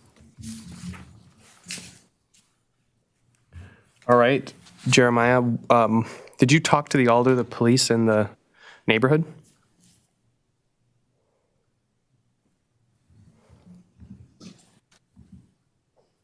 Jeremiah, if you're talking, we can't hear you. Yep. Okay. Can you hear me now? Yes. Okay. Yep. Yes, I spoke to all of them, talked to the neighborhood association and the alder, and the alder stopped by when we had our public meeting or public open, meeting at Ohio last week, I believe. Great. Now, tell us anything else we need to know about the request. Yeah. So this is a group of 4 of us that are taking this on. We have Mike McDonald, who works at State Line, is a bar manager at State Line, has a bar consulting business, and owns Wisco Ice. So those blocked ice, if you see that anywhere, that's him. And then Preston Brown was formerly one of the top people at Youngblood before they restructured. He's no longer with Youngblood, but he has been in the Madison bar scene for a long time. Merchant and Lucille's, those places. And then Stuart Pataska, who's the agent.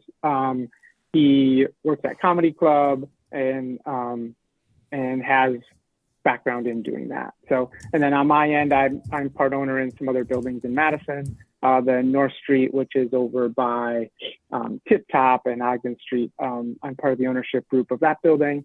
And then we own some other businesses as well. We own a tax practice. We have office on the west side of Madison and Sun Prairie and Partyville. So business background all around. We're planning on keeping pretty much everything the same. Still doing the tacos, nachos as far as the food goes. And then a liquor program, maybe a little bit updated cocktail menu for that. Thank you. Questions from committee members?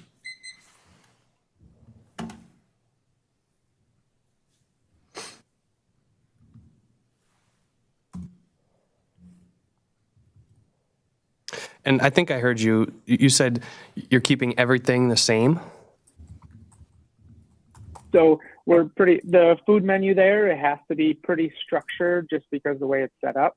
And the previous owner, Josh, and the employees there all know that program. So from a food perspective, we're pretty much keeping that the same. Oysters we might not start with, but as we get comfortable with everything, then we might bring those back. And then as far as the alcohol, I mean, I'm assuming most people have been in Ohio Tavern, you know sort of what it is. So we're just going to do some, there's no cocktail menus or anything like that right now. We're going to add some of that. That's just simply Mike and Preston's background. So we're going to do some of that, but they'll be using the patio. We're working with the city on that. So yeah, pretty much no major changes. Oh, okay. Any other questions? Or a motion? Alder Revere. Yeah, thank you. Congratulations to you and your team on taking this on. When I first saw the application, I was a little surprised, but then I looked at the history of the food alcohol ratio. Can you speak to how you and your partners came up with that percentage? I see it changed under Josh's ownership several times, and I obviously am well aware, as I think most of us are, of the popularity of the tacos, but then comparing that to the business plan that talks about expanding cocktail offerings, as you just testified, are you pretty sure that you will continue to be majority food as the application states? Yeah, and that's coming from Josh. When talking through his numbers and what he's currently doing, that is the information that he gave us for that. So that's what we've been going off of for them. So and our plan is, to continue doing the food and tacos, and those are pretty popular. And again, with the expanded cocktail service, you don't foresee it being the Ohio Tavern being majority alcohol-derived revenue? You think it'll be the 40% that Josh says it currently is? Yeah, that's a good question. I mean, obviously, I guess our hope is that revenue increases, right? Will that increase at the same percentage? I guess I don't know that. It's hard to say or speak to that, I guess, right? At this point. The goal is to grow revenue from where it currently is. So will the alcohol sales increase? Hopefully, but we're also looking at expanding hours to do some more brunch stuff on Saturdays and Sundays, and more lunch as well. So we're hoping that both sides increase. Thank you. And did you already testify that in terms of the entertainment license application, that the current entertainment offerings are also, for the time being, remaining as the neighborhood is accustomed to? That is correct. Yep. The main thing is karaoke on Saturday night in that neighborhood, and that is the plan and continues to stay. Yep. And then my last question, admittedly a curiosity question, is knowing the partnership group and how busy you all are, and I know several of you personally, well, since Stu is designated as the liquor agent, is it fair to assume that Stu is kind of will be the more hands-on managing partner in terms of day-to-day, or am I misreading that? Nope, that's correct assumption. Yep. So Stu will be the more hands-on day-to-day. He's working at Comedy Club right now. So okay, that makes sense. So I'm jumping in. Well, when I first heard about this, to be honest, I was a little surprised that, Stu and his wife obviously have quite a business at the Comedy Club, along with Stu's other businesses and activities, and I was surprised he would be able to take on managing, although I'm sure you have other managers, but managing the new and improved Ohio Tavern. But obviously he's up to that challenge, it sounds like. Yep. That's correct. Yeah, I mean, he knows it, right? And that is exactly why he's on this group. So, because we all have other things going on, and Stu made that decision that that's sort of where he wants to fit in for this partnership. Very good. It's understandable now why he's not here. I was wondering why he wasn't here. So Thanks for explaining. Not a problem. And good luck to all of you in taking on this historic institution. Yeah, appreciate it.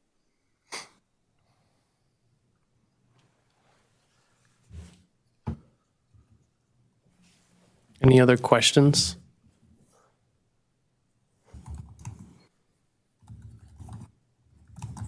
All right. Anyone like to make a motion?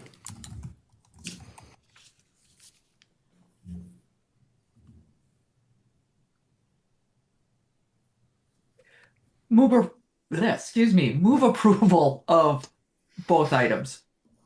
All right, Westra moves approval of 11 and 12. Is there a second? Second. Second by Alder Verveer. Any discussion?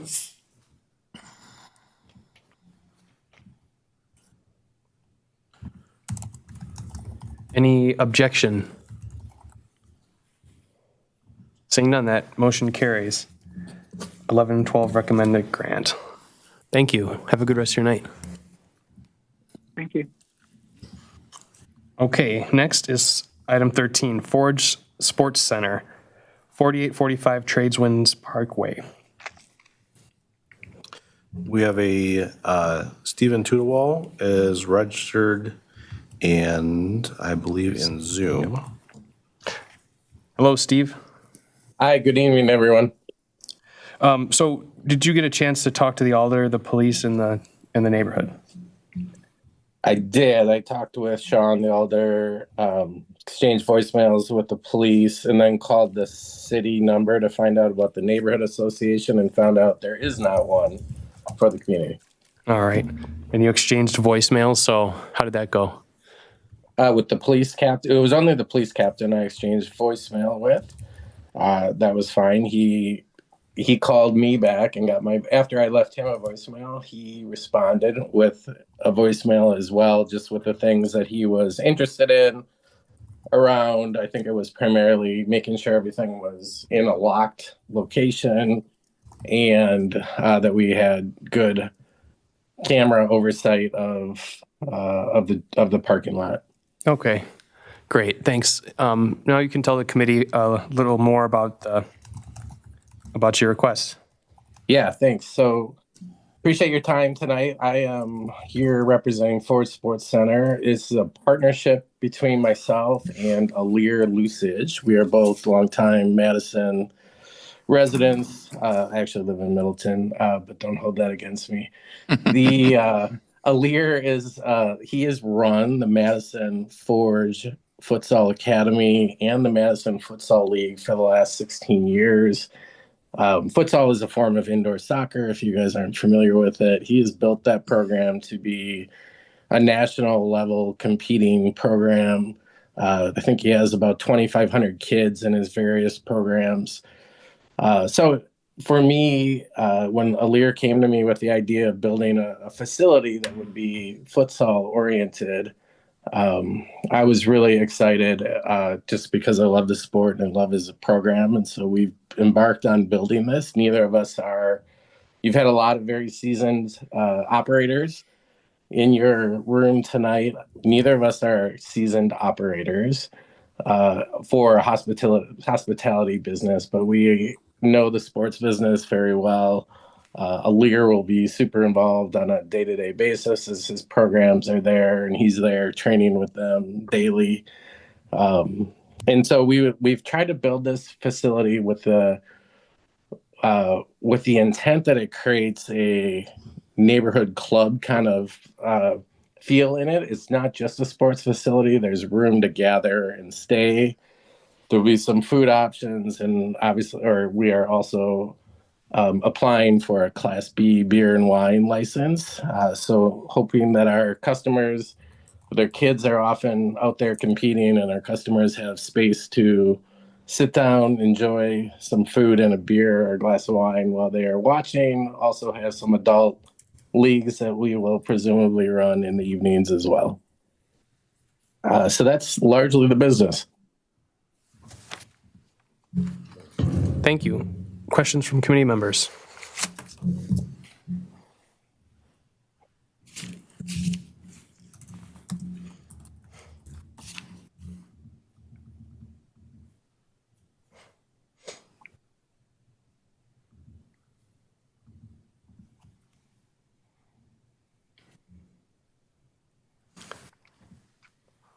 I played youth soccer, and I know my dad liked the facilities where you could get a beer better than the ones where you couldn't. Okay, any questions from committee members? Can I just ask a curiosity question? Is this a separate building from Dildinkers? It is definitely a separate building. I think just coincidentally, these two projects kicked off at a similar time. I only referenced futsal because we are building a futsal specific facility. Everything in our facility, the lines, the courts, everything is set up exactly to international futsal specifications. However, of course, we need business during the weekdays as well. And so we do intend to have set it up for pickleball during the daytime hours and similar concept. So we will be in competition with them. Ironically, that was not our intent. Okay, I was just curious because we recently had Dildinkers before the committee. And I just wondered if it was the same building. It's, you could hit a golf ball there. Thank you. Okay, any motion?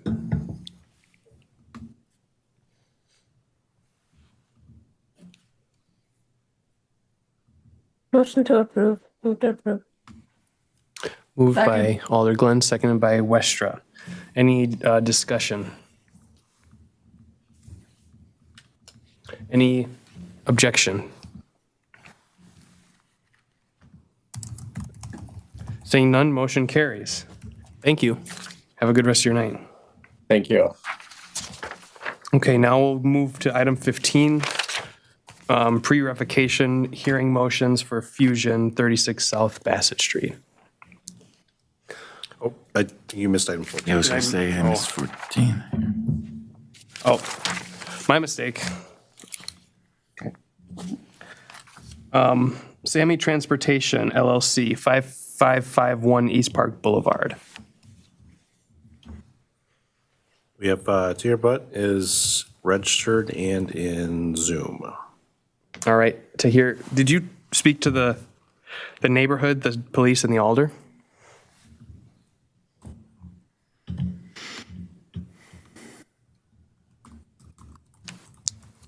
We can't hear you if you're talking. Oh, and they just dropped off. Okay. We'll give them a second.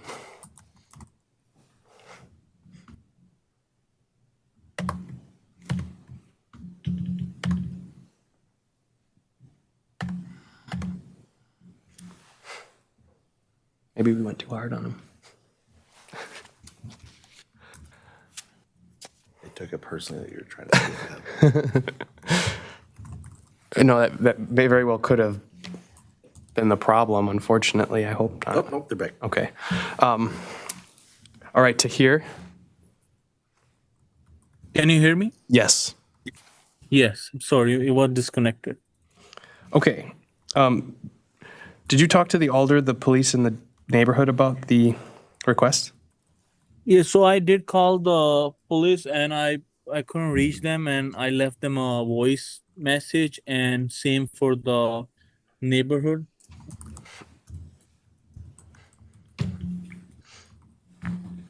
And you reach out to Alder Sabrina Madison?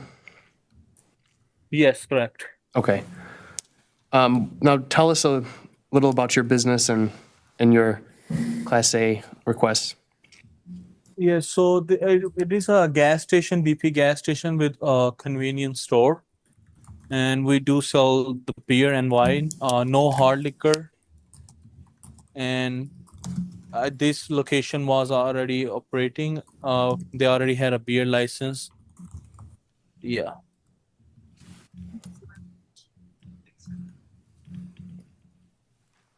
Thanks. Committee questions? Ms. Westra. Jim, does this location currently have a license? Because I couldn't find one. Yes, they do have it. It's under, I think, last owner, it was King Operation, Wisconsin LLC. All right, thanks. We're going to have our deputy city clerk check on that. Okay. There is not a current license there, but there have certainly been licenses there.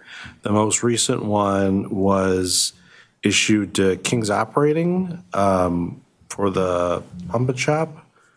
And I'm guessing you're probably going to ask if they had any conditions on the license.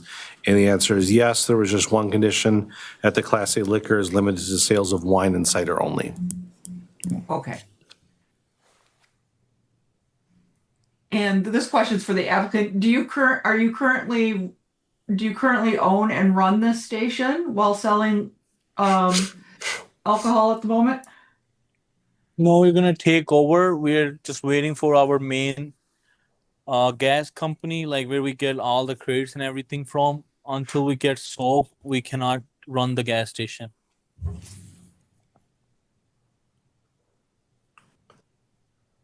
Thank you. And one last question, and this is for our deputy clerk. When did that license expire, Jim, the last one? Was it not renewed? For last. This question's for our city clerk. Oh, sorry. Okay. Yep. Nope. I'm seeing an end date of January 2nd of this year. So I believe they did renew, but I think they surrendered the license. Because they did pay the renewal fee. Yeah.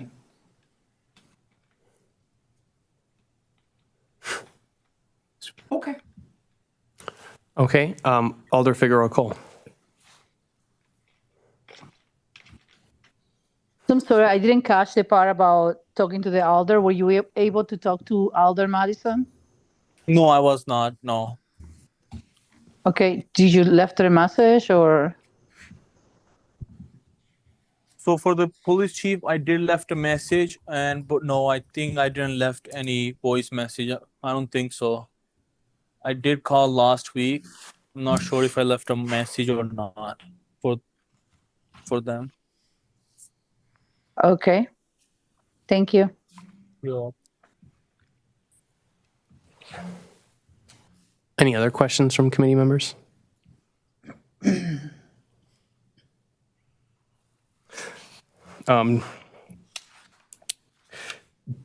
So do you have any problem with this, having a condition that matches the conditions on the previous license that limits liquor sales to beer and cider, wine and cider only? Yeah, we'll keep the same as it was before. That we will. Okay. Any other questions?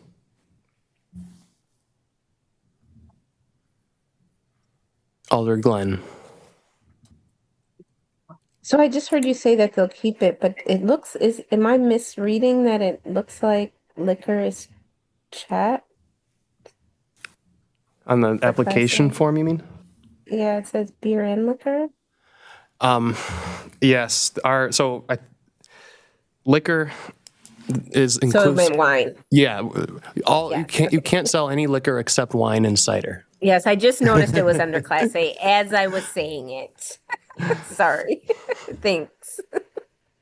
Appreciate it. Yeah. All right.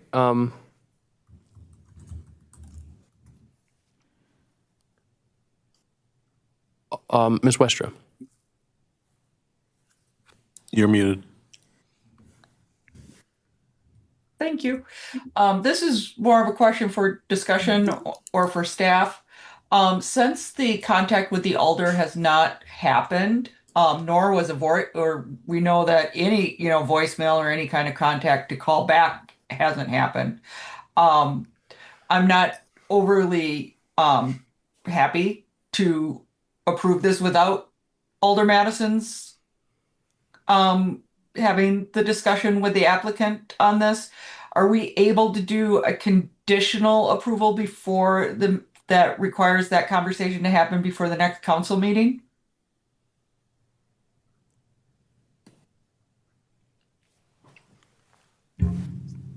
Are you asking me? No. No. And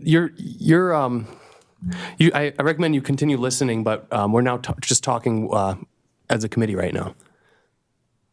Attorney McReynolds. I think I think that can work, Ms. Westra.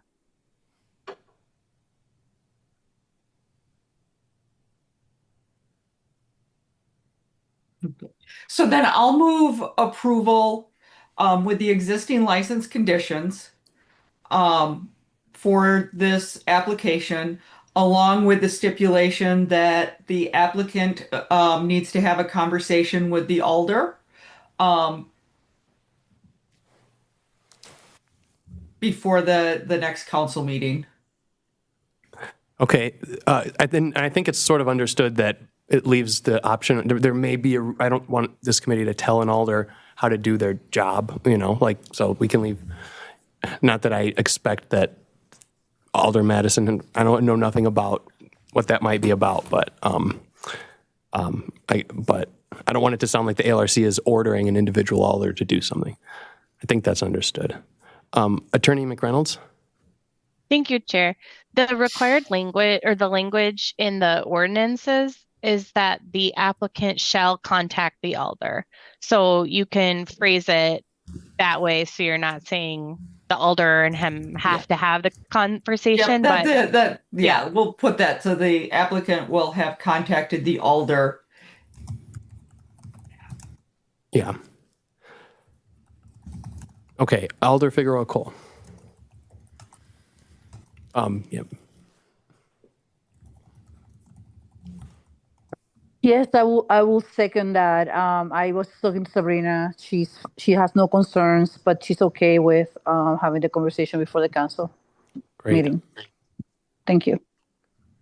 All right, great. So the motion is to grant with the condition that liquor sales are limited to wine and cider only, and that the applicant shall contact the alder before the council meeting. And we need a second. Second. Seconded by Glenn. Any further discussion? And to clarify, the next council meeting this is going to is the 10th of March. Yeah, thanks. Any discussion? Any objection? Seeing none, that motion carries. Thank you. Now we are on to item 15, consideration of pre-revocation hearing motions.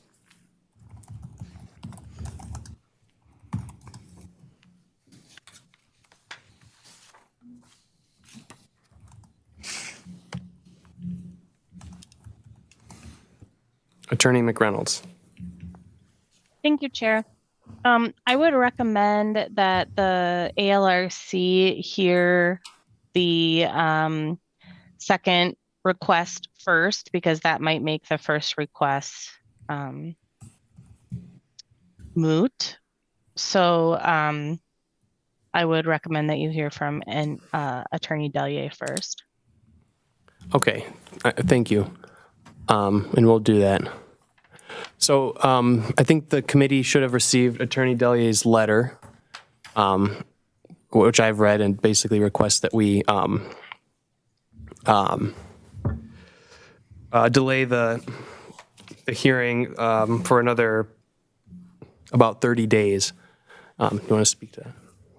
Actually, can I ask you a question?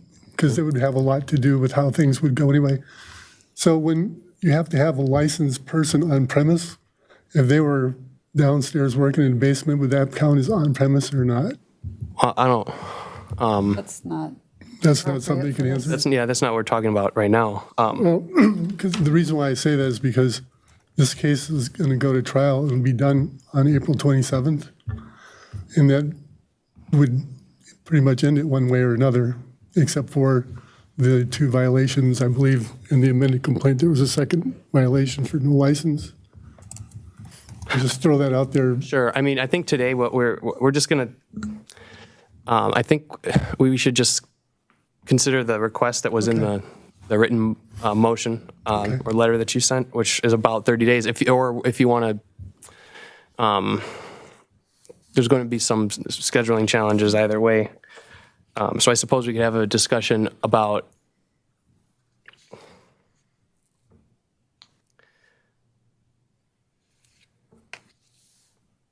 I think the discussion we're going to have today is whether to delay really the motion and the hearing and then the evidence hearing for another month. And so, and then that would give you some more time to discuss things with Attorney Zillivi or make additional motions, whatever you might have to do. So, does any committee member, Alder Revere? Yeah, I was waiting for the appropriate time to do this. I don't know if we formally need to state appearances on the record or not, but I do want to disclose that I have decided to recuse myself in this disciplinary matter because I've had several ex parte communications with the respondent or license holder, as I'm the alder of the business and actually also where he resides. So I will not be participating tonight or in the future in this matter. Okay. Thank you. Thank you, Alder.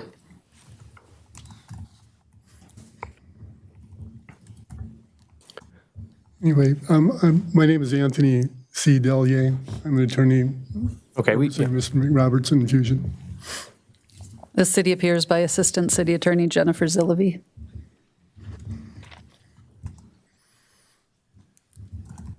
Attorney McReynolds,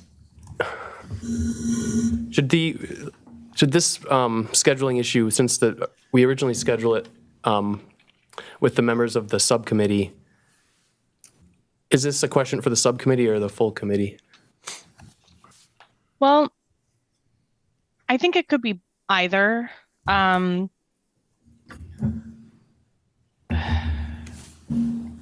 I mean, I think that we asked the parties to submit motions in advance of this meeting so that this committee could decide on the motion. On those motions, yeah, right. On those motions. And I apologize, but I literally couldn't look at screens literally for minutes in the beginning of the January, and I still can't look at them for very long. Mm-hmm. That's right. I read the letter, and so you can speak more about that at this time. Yeah. It's called vestibular neurosis. It's basically like having a cold sore on the nerve in your ear, and it's weird because I can read paper just fine, but any kind of like a phone or a computer screen or a TV makes me nauseous. I don't know why that is, but it's definitely true. And so I haven't been able to really do a whole lot of anything, and without even, it's hard to even like use the calendar and stuff. So I wasn't able to even really research any of the motions that I might be able to do. Okay.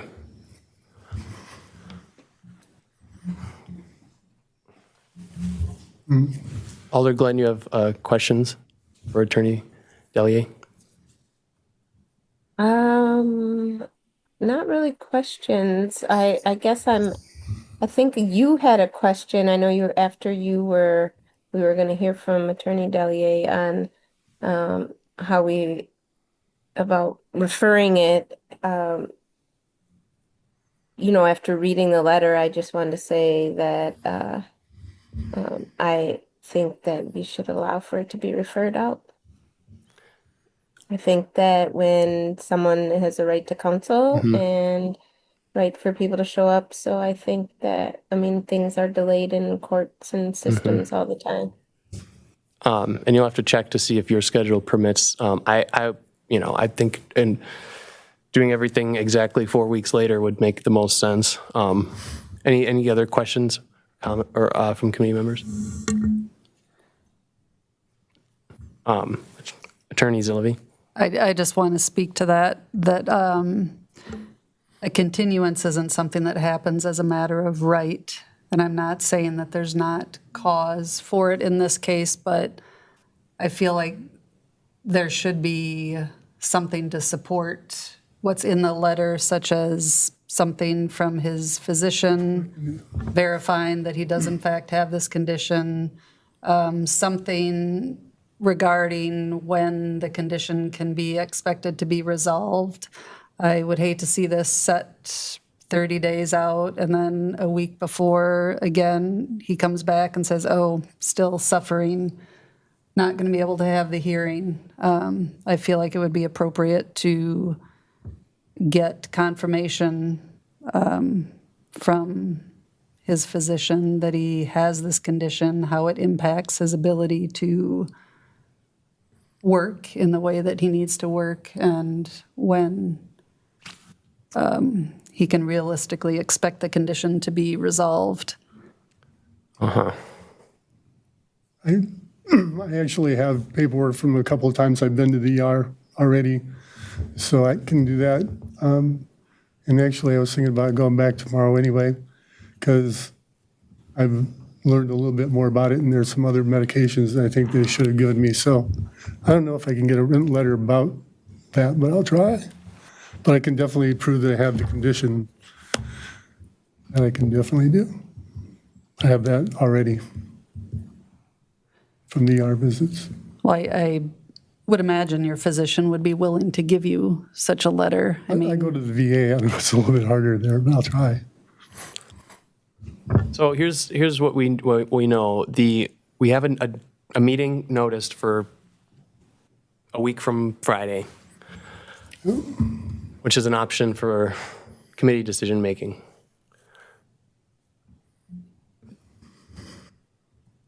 If people agree, then that one option may be to consider this request from Attorney Delier at 4 p.m. on the 27th.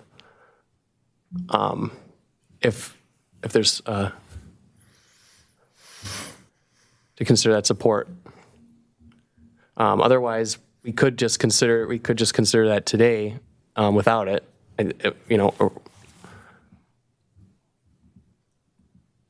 Well, you could consider it and ask him to submit the Yeah, support. Okay. I can get it to you tonight. Okay. So the other members or Attorney McReynolds have a thought? My preference would be that you not wait until and have everybody gather again on the 27th, because if you decide to deny the request, then I don't know if you would then want to proceed with the hearing right at that moment. If not, you're going to have to reschedule anyway. So rather than gathering several witnesses for something and then telling them we're rescheduling, I think it would be better to decide now. Okay. In that case, I think a motion to delay everything until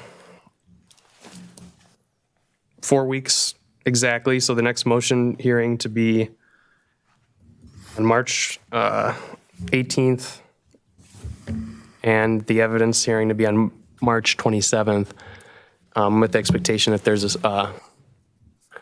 some sort of letter from the doctor to be submitted as soon as possible. Where do I submit it to? You'd send it to the clerk's office. Or Attorney McReynolds, but either one would be fine. Okay. So if it's okay, I mean, I'll be recorded as making that motion unless one of you wants it. And do we still have a quorum of the ALRC? Yeah. Okay. Or does someone else want to do it? I repeat and make your motion. Okay. Thanks. And a second, please. Second. Any discussion? To confirm, the motion is to postpone the consideration of the pre-revocation hearing motions until the next full body of the LRC on the 18th, and then the revocation hearing be March 27th? Okay. And that he has to submit. And As soon as proof. possible. Yep. Yep, okay. And who was the second on that? That was, I think it was Glenn. Who was the second? Before you do that, I'm thinking about that. I'm going to go back to the hospital tomorrow anyway, so if we could have it tomorrow instead of today, because I don't know that I kept those medical papers, because I don't know that I needed them for anything. I probably do, but just to be safe. It would say, Sorry. it would say as soon as possible. Okay. That's how he has it worded. I don't like to mislead people. Yeah. Did you have something? I mean, I would say in the next week, if you can do it, since I'm asking for something from your physician. I understand that might take a couple of days to get that together. And I think it's important to know prognosis. Yeah, actually, I thought I would be all better by now. All right. So does any member object if we record a unanimous yes vote on this motion?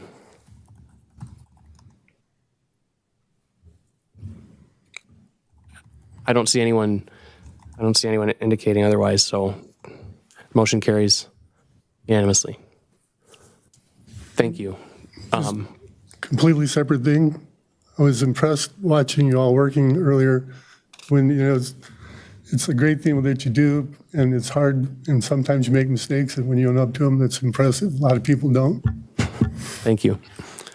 Okay, as for the next motion, Attorney Zillavi. I'll withdraw that motion at this time. Okay. Sounds good. Then that means, does anyone have anything else on this item? I have a question.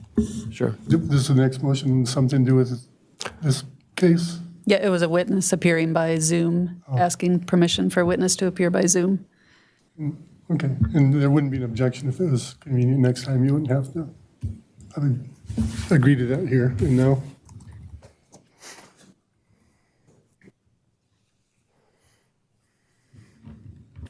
Okay, I think we're done then. Thank you. Thank you. Everyone. And we can move on. So 4 PM on the 27th again? On March 27th, yes.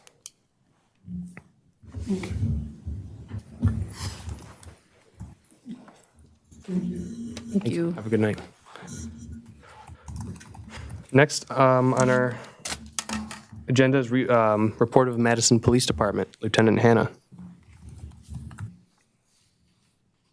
Sure, this will be a quick one. I did not hear from any of the other captains, but the Central District captain wanted to mention that the Celio Bar on State Street has been the cause for numerous complaints about noise. So we'll be hopefully addressing that soon with them and coming up with some sort of plan or compromise. The what? Cereal bar? CeeLo? Oh, Celio. State Street. Cielo? Yes. Okay, sorry. I'll just interject that I have the building inspection division involved as well in the issue. I have a meeting tentatively scheduled for Friday. We're just trying to figure out what time. Okay. With BI and police or Just police and me. and the license holder? Or? Yes, and the license holder. We're meeting at the establishment so that we can Sure. see how it's set out. And Can I ask who, which building, not specifically who, but who's making the complaints, roughly, or? It's the neighbors Yeah, I was gonna next say, to. do you want me to answer it or Lieutenant Hannah? Either one. I've received complaints from both the building owner next door and her residential tenants. Okay. This is Michelangelo's building. All right, interesting. Thank you for that report. Committee membership and procedures, fill vacancy on operator subcommittee. So we have a subcommittee that considers operator licenses, which is like what we did today. It's the same process, but at a different time with a subset of us to make it easier for people who work at a place that is busy at our hours of meeting, or if they, I think that's the main reason. Yeah. And this is typically the fourth Wednesday of every month at noon. Yeah.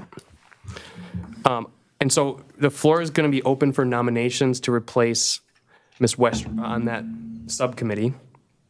It meets about monthly, but sometimes gets canceled. And it's at noon. So are there any nominations? They only meet whenever an applicant is asked to meet that day. Yeah, that's correct. I have a nomination. I nominate Tiana Clemens. And she's not here, but she has accepted the nomination, which Jim can attest to. She has. Okay, is there any other nominations? Any other nominations? Any other nominations? Okay, since there's no other nominations, Ms. Clemens will be our new member on the operator subcommittee. Yay! Thank you. Thanks for your service, Ms. Westra. And if any of you ever want to be on it, it's not, it's the kind of thing that, like, you can say, I'd like to be on this, and one of the members might say, oh, well, I'd like to not be anymore. It's not because it's not interesting, but it's, people get busy and things change, so. And no, go ahead. If you're ever interested, let me or someone know. And I believe the ALRC has established that any members not appointed to that subcommittee are all automatically alternative members of that subcommittee. Right. So theoretically, that means if I'm expecting to be at the next meeting, but if I have a major flight delay and I happen to be in the air when the meeting's supposed to start, how quickly could you call someone at one of the alternates and and have them join? So, but anyway. Luckily, quorum's only 2. And quorum's only 2, so we're in a good spot now. Thanks again to Amy and Tiana. Yeah, and you guys have run into that a couple times with me, and that's why I'm stepping off. Number 18, review and approve ALRC hearing procedures. Attorney McReynolds. Thank you, Chair.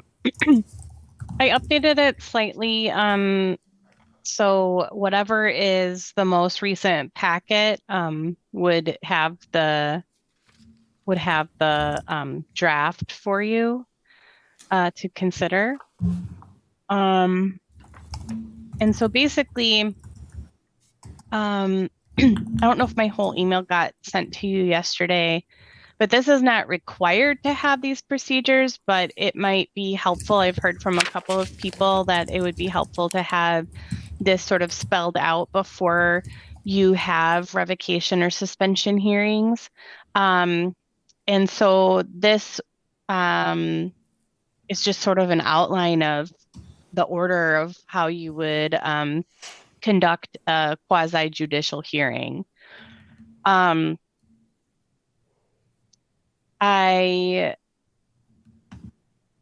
did you forward them all of my email about their options? I thought I saw it. So basically, I can just go through it. I don't think that this has to be set and approved before whenever the next revocation hearing happens.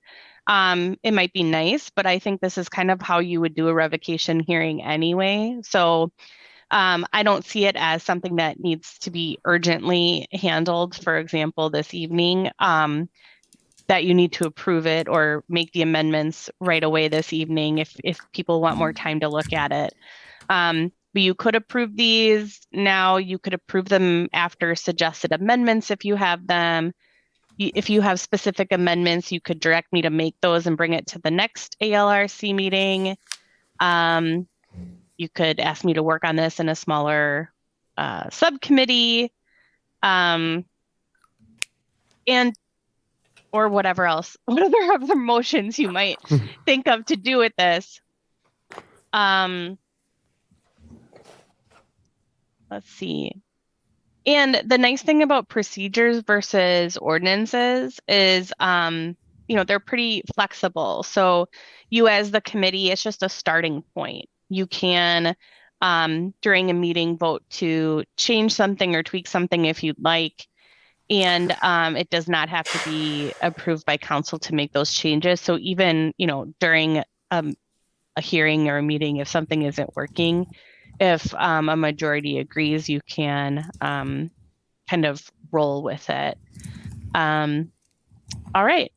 So that's kind of my introduction of it. And I'm happy to hear anything y'all want to tell me. Well, thanks so much for putting this together, Amber. I read the first draft that you sent us. I read the second one, and I didn't read them side by side, but it seemed the same. So yeah, was there many major changes or? No, it's Okay. almost identical. The only thing I changed is I simplified the deliberation and ruling part because it was probably too convoluted and confusing about like you could make this motion and another motion or together. Like you just have to decide on each count if it's been proven by a preponderance of the evidence. So I just kind of made that clearer, hopefully clearer, and shorter. Okay. That was the only change. Thank you. Ms. Westra. I was going to say thank you for putting this together. We do this so rarely that the last time we had one of these, it was, I believe, Visions. That was a really long time ago. So thank you for putting this together. I especially like the comment you had in here on 5D because that's the big kicker, what we can and cannot do and what we can recommend on that. The only thing that I think, and maybe there's that we could add is just something about, since this is a quasi-judicial hearing, ALRC members probably should not deliberate or talk about the hearing until after everything passes. I remember Attorney Allen, when we did this with Visions, went over that with us regarding talking to the press or anything like that before we actually came up with a verdict. All right.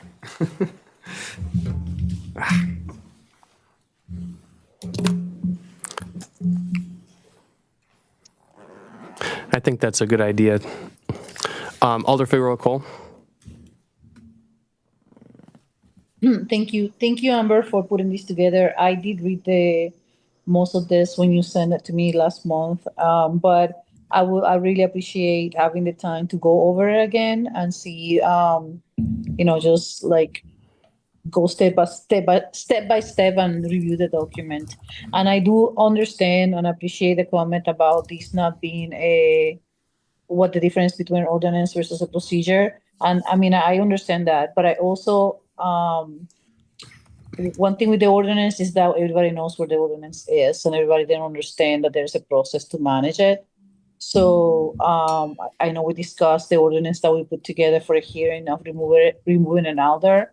It is a very detailed ordinance, but it's out there. So as already stated, these things don't happen often enough for us to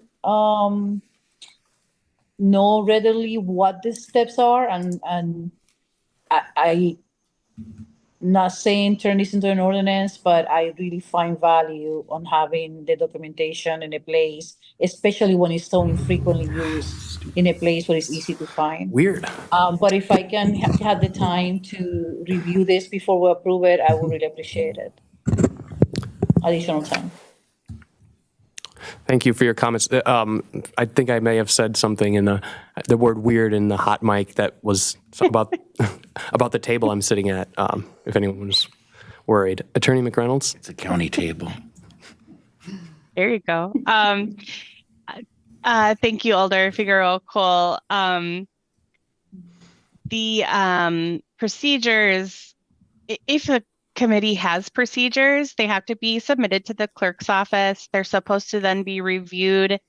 I think it's every 1 or 2 years and reviewed and approved by the committee. And then I think there are ways to, I mean, these are public documents. They're not, some kind of secret internal document. And I think there's ways that they can be linked online. I'm pretty sure other committees that I know of do that, so that if someone has a hearing coming up, a member of the public or an attorney, they can then find those. I mean, we could even ask the clerk's office to send that link or send the procedures to someone if they are having a hearing. We're definitely not trying to hide the ball here.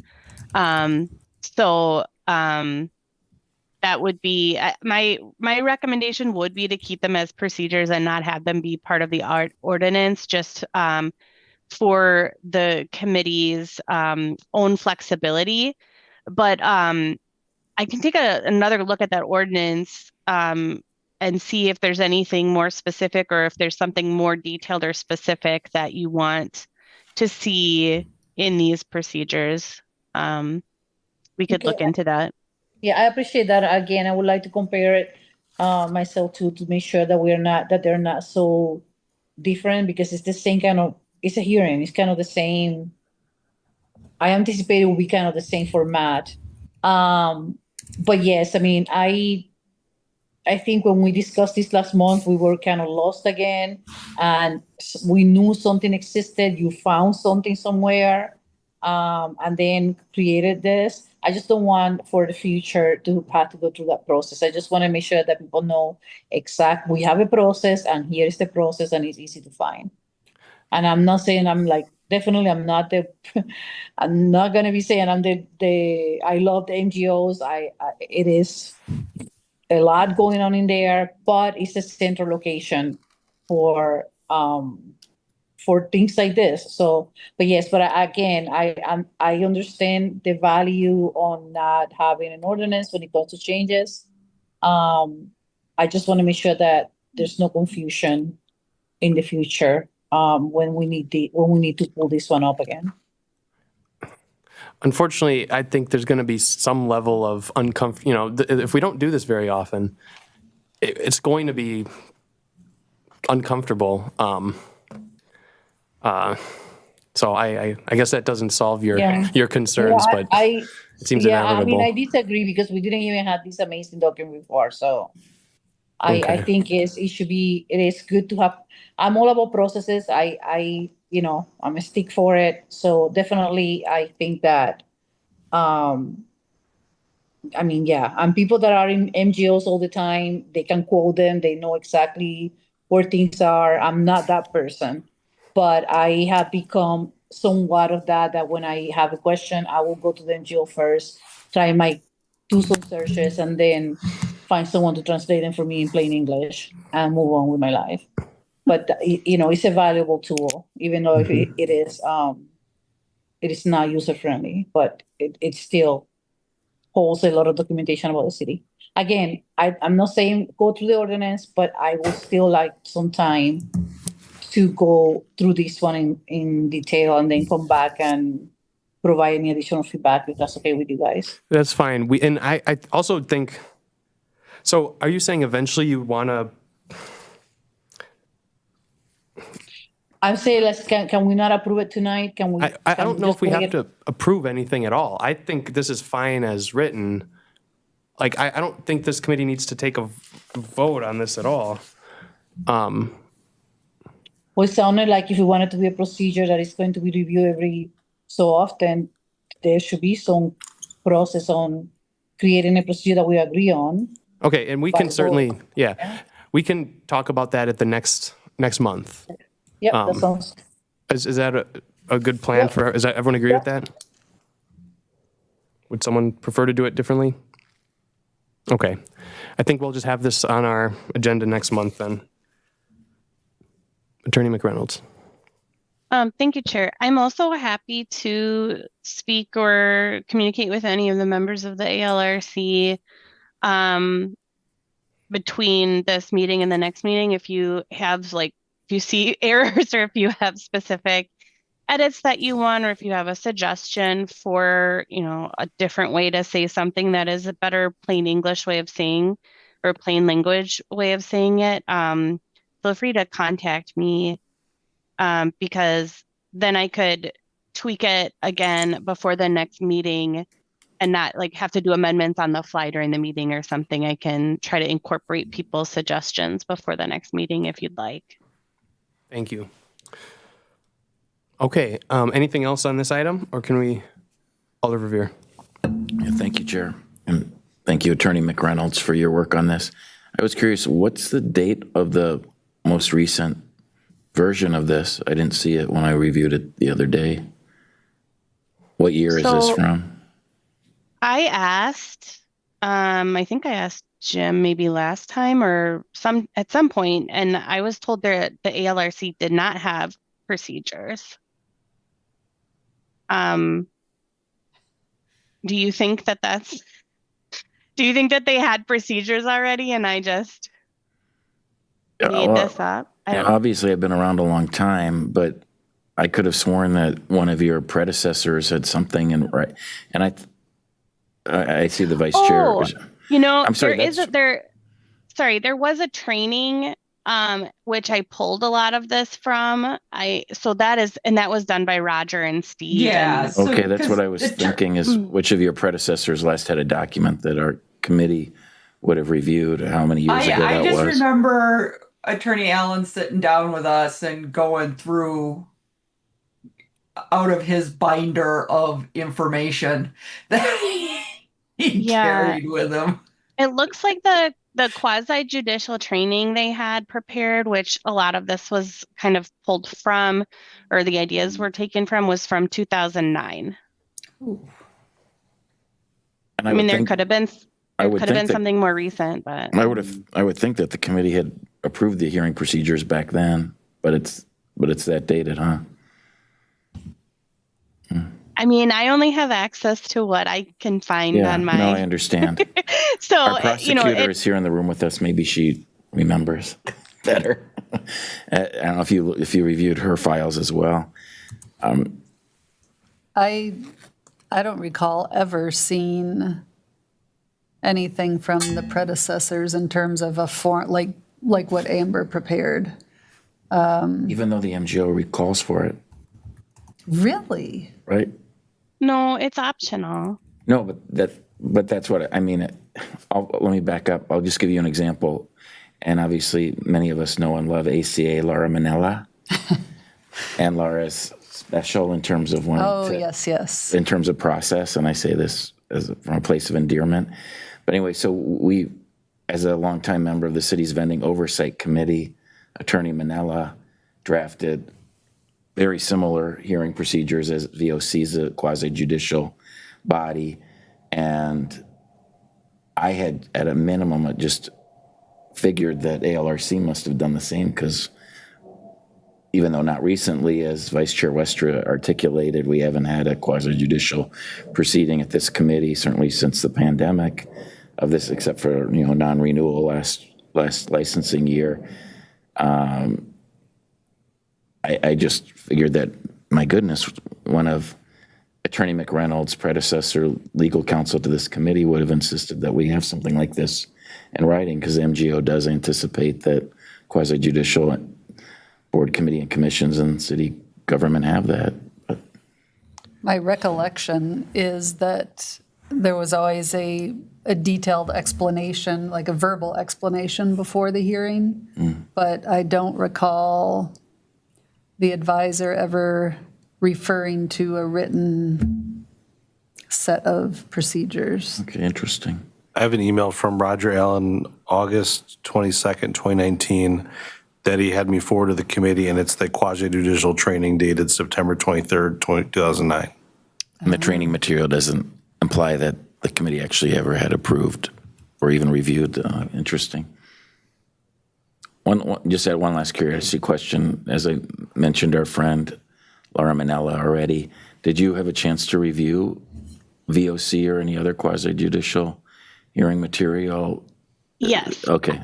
As soon as you brought up VOC, I was like, oh yeah, I did look at that one and probably pulled a lot of that as well. And I helped the ZBA with something similar, I don't know, a year or so ago, maybe more, the Zoning Board of Appeals. Yes, I remember that your role in that too.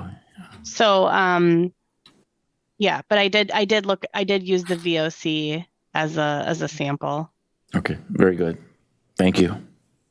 Thanks for your work on this. It is kind of shocking that there It is has shocking. never been Yes, not until written specific procedures for these hearings. ACA McReynolds became our legal counsel. Uh-huh. Because there have been, I mean, we have had Many. quite a few hearings. Yes, I could list many that you and I have attended, Yeah, participated in. right. Okay, anything else on this item? Then let's move on to report of the city clerk's office. The only thing I'll mention is that I know I probably like others have seen in the news several licenses closing. I know John Kavanaugh had died and that restaurant had closed, Esquire Club. I saw Portobello is closing. I have not heard from any of these licensees to see if they're surrendering their licenses. I don't know if they're lining up other folks to transfer the license to, but as of now, we still do not have any regular licenses available. But I'm open for questions. Any questions?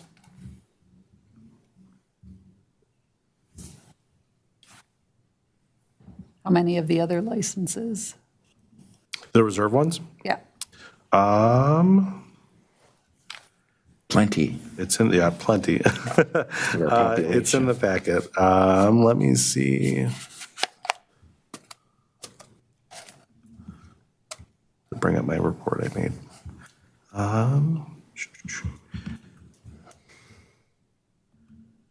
We have 121 reserve licenses available. Do you know off the top of your head what the lowest we've ever gotten on those is? Like how low our supply has been? Oh, I have no idea. And I feel like I feel like we add more licenses than we lose from year to year. I can interject anecdotally to answer your question that many years ago, there was a time when we did feel that we were getting pretty too close for comfort, like we were within 20 or so, yeah. And that we were thinking, oh my goodness, thinking aloud, maybe we need to come up with a policy of how to deal with this, perhaps near certainty at the time. But then I think it was very close. When we got so close, it was close to what month, Jim, is it that DOA gives you, or is it DOR now? But anyway, DOA does the population estimates, but when are you notified each year of additional licenses and what our quota is under? Yeah, I forget when that is. It's Chapter usually 125. I want to say like May or something like that. It's usually not, it's not quite the beginning. It's a little earlier than the middle, but something. The end of the licensing year. Yeah, so anyway, at one point we did come somewhat, we were getting nervous, but it never came close to actually being on an agenda where, oh my goodness, you get a license, you don't get a license, just based on the quota system. I feel like that predates me. I don't feel like we were it was definitely a close to while like ago. even 40, less than 40 since I've been here.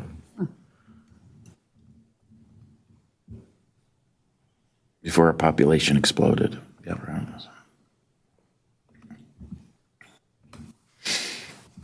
All right, any other questions, comments? Anything else anyone has?